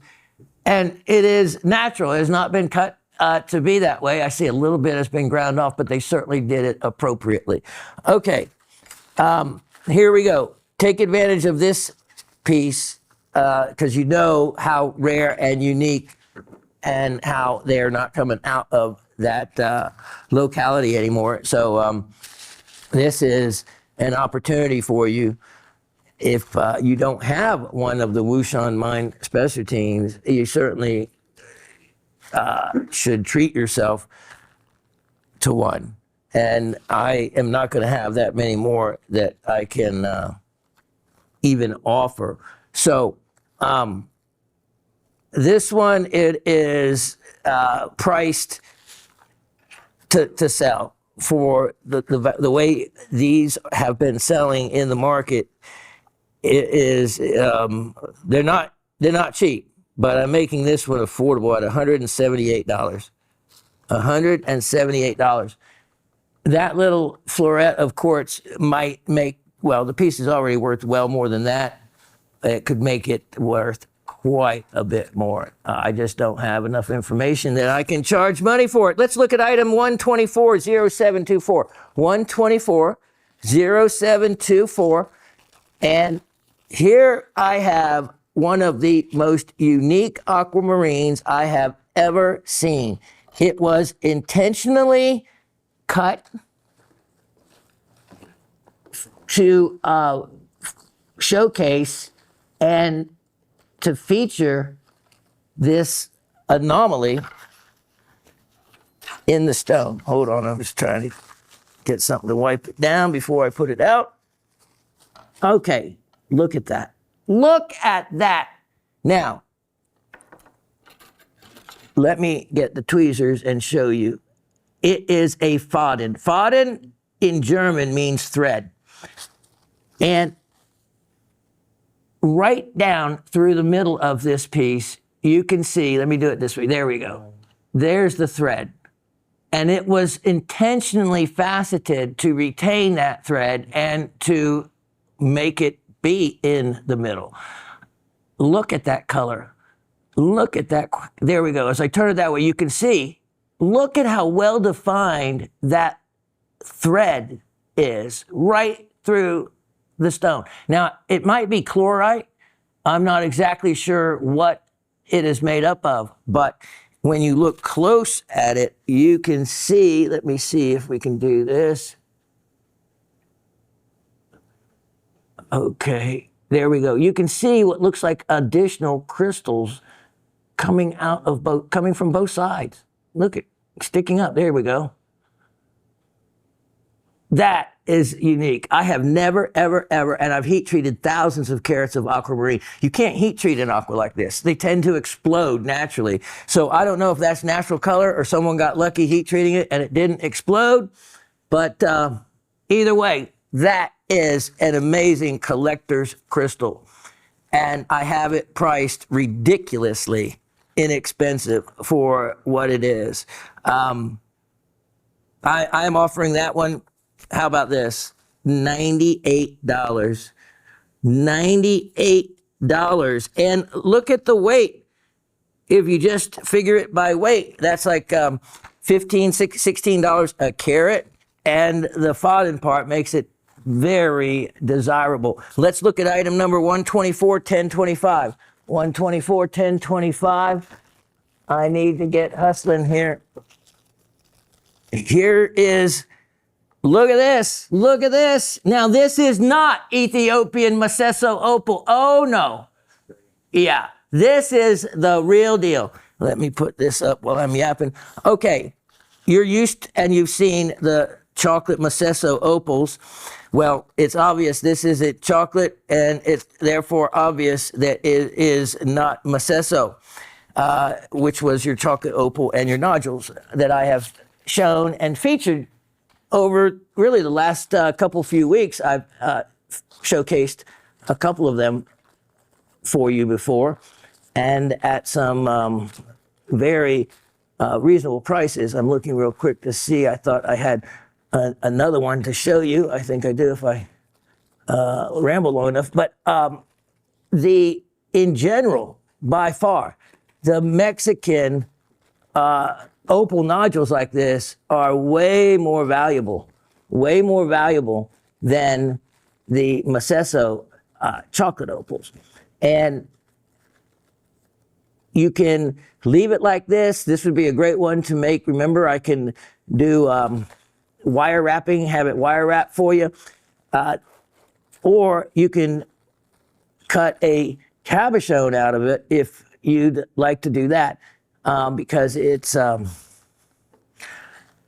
beautiful. Look at the colors in that. And look in the fire opal, the top section. You can see the red fire in fire opal, which, when I designate the difference between fire opal and fire opal with color, I call it precious fire opal. Precious fire opal. In other words, fire opal that will have that very valuable play of color. And you can see that. This would make a stunning, if you just flattened across the face, piece, or just leave it like it is. But what I do know is, look at that. How much of this is actually opal? A lot. And let's see here. If I add light to this, and if light shines out from there, look at that. So you have a thin skin, lots of opal, and something, if you collect opals, I bet it's something you don't have. I just have that feeling. And when I tell you the price, run to the phone. That guy is only, crazily enough, $88. That's just Shawn losing his mind. $88. Let's look at item number, let me see. Hold on. I thought I had, okay. Maybe I'll get back around to it. Okay, let me show you item number 121-5724. So we're talking about Mexican stones. Let me show you something else from a country that I used to live in, was a missionary for a summer in Colima, and have spent many other times in Mexico. Take a look at that. There's your greenish yellow Mexican grossular garnet. So if you collect garnets and don't have one of these, look at that. Wow, that's kind of cool. Almost looks like Luco garnet under the skin. You need this. Because it is from Sierra de Cruces. And it's affordable. $18. I kid you not. $18. I have something for everybody. I don't think I'm going to be able to have time to do the Hessonite today. I will do that another day for you, which I still was going to do a Hessonite Madeira citrine educational spot. So you can look forward to that. Let me show you also item number 122-4724. 122-4724. The last of the three large ones I had. If you saw these before, I sold the others. Get in on it. This is a Campo del Cielo, meaning field of the sky. Large meteorite fragment. And when I say fragment, it's because I'm going to tell you the truth. What they do with these, they heat them up. Well, in a way. Heat is relevant. Actually, they refer to cold as heat. It's actually a temperature thing. But anyway, that's other stuff. This, they chill it with liquid nitrogen. So super, super cold. Then they hit it. And what it does, it will split it along its crystalline portions. A lot of people don't realize that when you see a meteorite and it comes in looking like that, that's not really the way it formed. It's formed actually of two types of crystals. That's what gives you the Widmanstatten pattern when you etch them out to bring out the differences in those crystals. That's for another day. But when you heat these up and then you hit them, they split along. You can actually see the cleavage planes, just like if you hit a piece of calcite and split. This is what happens. And I'm not going to take this apart. Doesn't feel like it's going to come apart. This is actually real cool that it does that. And you can see, if you probably hit it again, you might get that to do it, because it really is an educational portion to see. You actually get to see the crystalline growth lines in that. But that is not, if this came streaking through the sky, there's no way this side would stay flattened and looking like that while the rest looks like that. No, or flattened. No, so this part is man-made, but it gives you the look of what the crystal looks like. So that's really, really cool, in my opinion, because I don't have liquid nitrogen that I could freeze something to and create that for you. And then look at, on the other angle, you see the lines going that way. You see the lines going the other way. That is how you get Widmanstatten patterns. Here is a big meteorite. This is a neat fragment. And you see the crystal faces. It is a iron nickel type 1AB-MG. I even know the exact type of meteorite that is. And the last one I have, and I'm offering it for only $68. $68, that's a large size. You consider those, and it's kind of neat that it shows the crystal fragmentation of it. Now, I need to hustle these up. Okay. Let me show you item 124 3025. 124 3025. What I have here, you're gonna like, you're gonna want. Hear all the crinkling? This is not the same one you just saw. This is a different one. Hold on, I don't want to scratch the glass. Look at that. Look at that. Another stalagmite, as they call them. And this one, amethyst. Amethyst. Can you see the purple in that? Yep. So you have a nice light amethyst color. And again, if we looked and explored it, we would probably find some look, I love the tips. I'm sure that there is, I see irises, there's phantoms most likely. Who knows? Could be anhydros. Look at that neat little place down in there. If I was a little micro person, I'd have it down there. And there's probably goethite. There we go. There we go. There's a phantom. That's not blood. That's Shawn with his red marker that should be taken away from him. There's another phantom right there. Right there. Perfect phantom. Wow. Okay. So that is explore as we go. Explore as we show. Or some catchy little line I haven't figured out yet. All right. This piece, $128. That's it. Only $128. So that would be neat if you got both, and there's no limit. So you can. So if you get the smoky quartz, which let me show you to show you the difference. Here's the smoky quartz. Wouldn't that be neat to have them both as a display? Because you can really see the amethyst when you have it next to the smoky quartz. And what a neat display that would make, because it covers the citrine, the smoky quartz, the amethyst, all that. So let me take this one away so you're not confused by the item number while I hurry. This is one of the rarest specimens that I have ever had, and most unique ones to show you. Item 1242525. 1242525. I bet many of you, including the ones that are really in the know, have never had or don't have, or maybe not even heard of sphero-cobaltite. Sphero-cobaltite, what is that you're showing us? Well, let me just show you.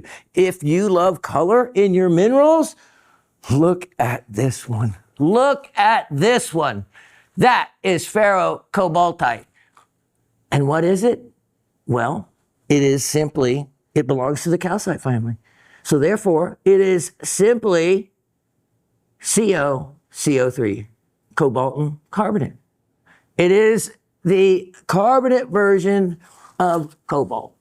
And look at these. Let me get my pointer. You can see, for one, how large this specimen is. It's nice size. This is chalcopyrite. What looks like pyrite is actually chalcopyrite that you see scattered throughout. Now, as we look really closely at one of these groups, I want to show you, if I can, how the crystals are, how they're formed, what they actually look like.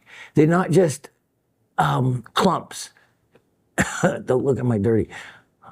Okay, here we go. Let me catch the light reflecting off that one. There we go. You see the light reflecting off those? I see there is nothing but thousands of these little smaller crystals that have joined together to make these larger aggregates. So it's not just a willy-nilly growth of the sphero-cobaltite. It is clusters of microcrystals that have grown. Well, look at this. This is around a quartz crystal. Look at that poor quartz crystal. It has been completely surrounded by the sphero-cobaltite, and you can see the reflection of the crystal down there. This is a striking piece aesthetically. Here, look at the chalcopyrite. And if you look closely, you can see triangles. Remember what I tell you to tell the difference between pyrite and chalcopyrite? Triangles versus squares. And so when you have this many to look at, I just picked one area and I see triangles. Chalcopyrite. There is other minerals to be discovered on this. I have hematite. Let me show you the hematite. Here is the hematite, and let me get some light on here. So you have hematite along the edges, and there is even some specular hematite. There we go. You can see the hematite with the reflections in it, specular hematite in it. And that may be not hematite, or it could be hematite as well. Could be goethite, very closely related. And then you have, look at that. So that's how you can tell the quartz crystal. You can see one very well formed, one right there. The darker black, that is yet to be determined. I'm going to leave that up to one of all of you. But look at this piece. This is, in the mineral world, just a really, really, really fine example of sphero-cobaltite. And it's not one of those specimens that you come across often. And I've had this one for a long, long time. And this is exactly the color it's supposed to be. CO3, trigonal crystal system. It belongs to the calcite group. And it is not common. It was, again, difficult to even find any kind of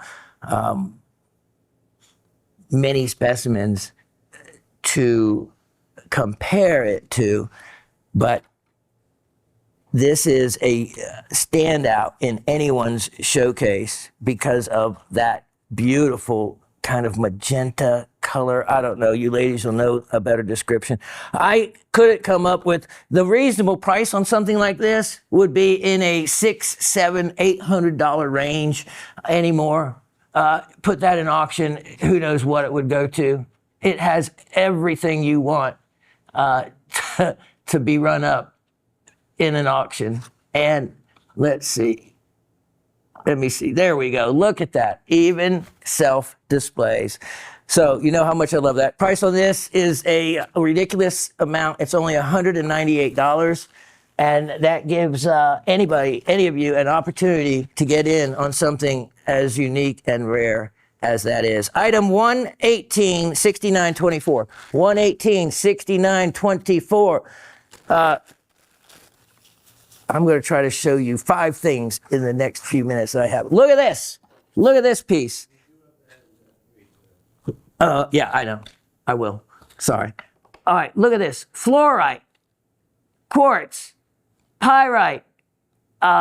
This has beautiful, unique muscovite crystals. Look at this. This, again, is one of those specimens that shows beautifully in a very simple and affordable way. That's why, yeah, $48. $48 on that. Okay, now let me go through. I said 5 items. I know Asa's laughing. I'm kind of laughing at myself. Let's look at item 122, 8324. 122, 8324. And this is where, of course, the raven would be a tremendous help to feed and take away. Look at these. Look at these. All right. So let me cut that off. Look. Aquamarine. Aquamarine. I'm telling you, look at that. Look at the size of these. Look at the cut.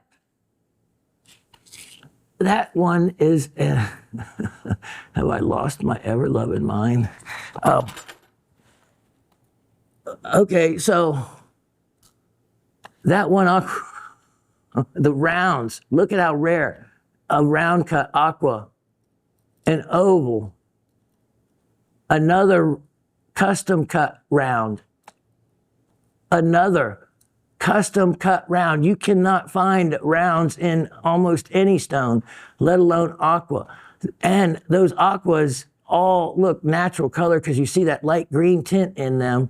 And then there's the showpiece. I am not sure what in the world that's all about. But these were old time parcel from long ago. And I'm offering the entire parcel. This is crazy.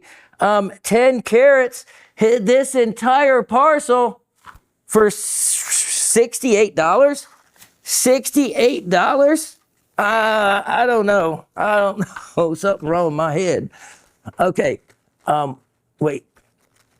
Clock is ticking. Oh, okay. Item number 124 3525. 124 3525. I have. Just dump these out. Look at this. Goshenite. Beautiful goshenite. And that is siderite. Well, beautiful little cubes of siderite on the end, which makes it super unique. Goshenite is clear beryl. Look at that. This is facet grade clear beryl. Amazing, beautiful. Look at that material that you just cannot find. With those well-defined siderite crystals on the end, and it looks like a little extra shoral crystal thrown in as well. And that whole parcel for only, let's make it $68 also on that. This is different, unique, beautiful, and wonderful. Green apatite. Green apatite. Now, this one particular stone has a little nick in the corner. That's why I'm offering it as a collector's parcel, a specimen, or a collector's cutting parcel. Oh, yep. Okay. It is 124 3425. And this is natural color. Green apatite. Look at these. Look at the cuts. These are beautiful, old material. I love the cut of that trillion. And then there is the emerald cut. You need the info. Here it is. Green Madagascar apatite, specimen and cutting parcel. And I did that because the emerald cut has one little nick out of the corner. So therefore, I am discounting this entire parcel for that reason. And so you're going to luck out and be able to get all 3 for $57. This one, see, in the top left corner just has a little nick out of it. So if you're a lapidary or cutter, you can easily fix that, and you get to save a whole lot of money in between. And the last item of the show is going to be item 120 1424. 120 1424. And that's going to be, to give you kind of a comparison to the sphero-cobaltite, look at this. This is cobaltoin calcite. This is when calcite has cobalt in it. So the chemical formula is CoCaCO3 instead of just CoCO3. And this is beautiful, beautiful cobaltoin calcite. You also have heterogenite, which is the black crystals, which is really neat, quartz, and malachite. And I'm going to leave it to whoever gets this to discover the rest, because I see there's probably limonite. There's all kinds of other mineralization, and that's the fun. Don't have me do all the work for you. I got the main ones, but explore the rest. The heterogenite, you can see that's, look at back in there. Look at back in there. Nothing but goodies. Also, back in there, look at that bridge of crystals right there. Have fun with it, because price on it, $24. $24. And that'll be the last item of the show. Great item to end on. I'll be right back with trivia. So, having fun yet? I know I am. And the show goes by so fast. And I have so many other goodies I want to show you and just talk about. And, all of you are, it's funny. I was telling someone the other day that, Raven works here. We both work around this stuff every day. When we go home or when we're driving, we continue to talk about it. We continue to talk about our rocks and minerals and pieces of jewelry. She takes pieces of jewelry of, pictures of Sano's items and will show me, from the Mysteria collection to, his sold a pair of Paraíba earrings that was over $250,000 in a show this past week. That's the kind of items and jewelry that Gem Shopping carries, some of the finest in the world. And we have the clients that, due to the policies of being able to return items and whatnot, we are able to sell items that expensive on a television network.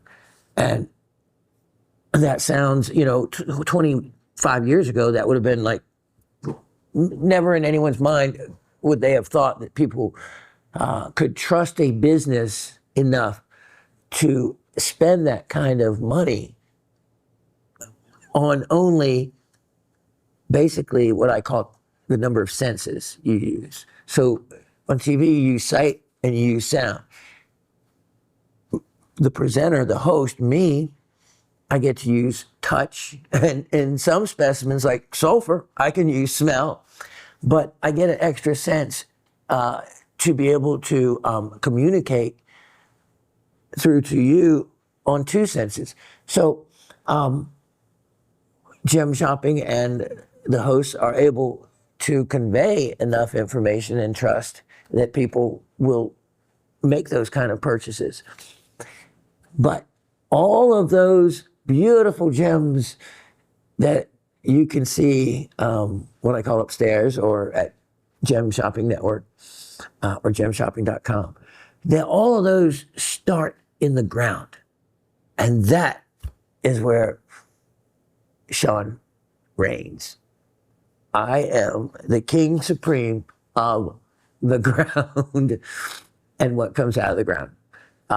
Of course, I know how to make every piece of jewelry up there. I know how to facet and cut every gemstone there is, including a record 12-carat rhodochrosite that was a 5-figure stone and was magnificent. So I've gotten to do it all from enjoying the prospecting part of it and going and bringing you those items from the ground up. Remember, I showed even today a rhodochrosite specimen, and you learned that rhodochrosite isn't always pink or reddish.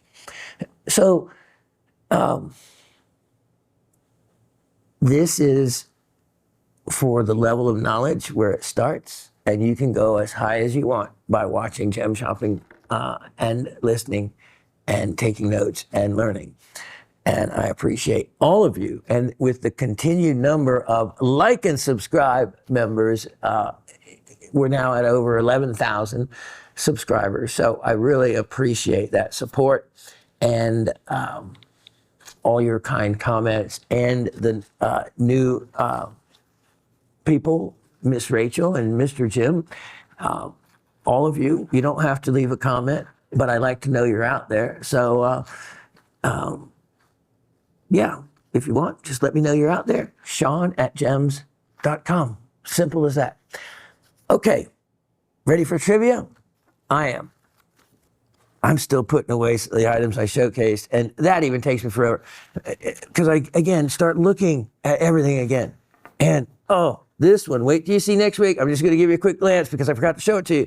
A doubly terminated, multiple double termination of a smoky quartz. And we'll leave it at that. Okay, you ready, set? Question number 1. Name 3 minerals that were shown today that belong to the calcite group and end in CO3. So the calcite is made up of, or the calcite group, which, as I've told you before, many different minerals belong to the calcite group. All they have to do is end in CO3. So I'm not going to give you any additional clues to that, but I mentioned several of them. So name 3 minerals that were shown. Now remember, keep up with the words. You can't name something that wasn't shown that ends in CO3. Name 3 minerals that were shown that belong to the calcite group and end in CO3. That's kind of redundant because the calcite group would have to end in CO3, but I was just letting you know that. The end in CO3. Okay. Then question, let's see, number 2. What trace element has to be present in quartz for natural gamma radiation to turn it a smoky brown color? What trace element has to be present in quartz for natural gamma radiation to turn it a smoky brown color? And the last question, during the show, I featured, referenced, or mentioned andradite garnet from 5 locations. I know them all, do you? Name 4 or more of them. So in other words, I'm only asking you to name 4 of the 5 to qualify. But if you know all 5, then do put it down. But 4 is all that's required to win that answer. And there you have it.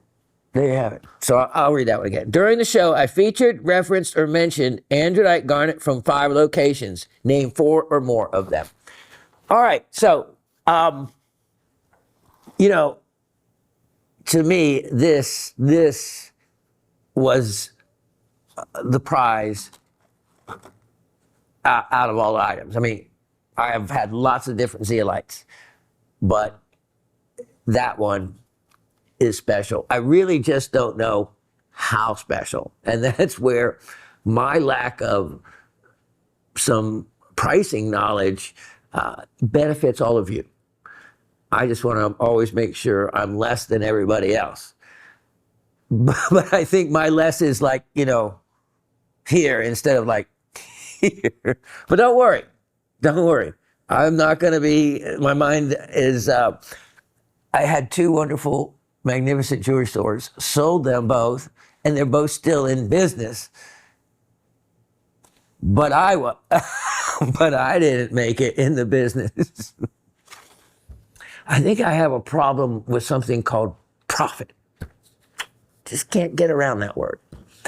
So I handed off to my legacy for the businesses I created that are still very much well in business to a better person than I. My head is still in the ground. I am that ostrich because that's where the good stuff is. It's in the ground. As Mr. Anthony likes to close out his comments, eyes down. And then I added eyes down because that's where the ground is and the gems are to be found. And also mica, quartz, and the other ones. No such thing as ugly rock, as Raven would say. All right, God bless all of you. Continue to stay safe in this crazy weather and stay warm. Yeah, I've had a fire going for longer than I've probably ever had one. I can't wait to inventory in some new items that I already know are going to be really exciting for the next show. So I will be there. Just all of you plan to be there as well.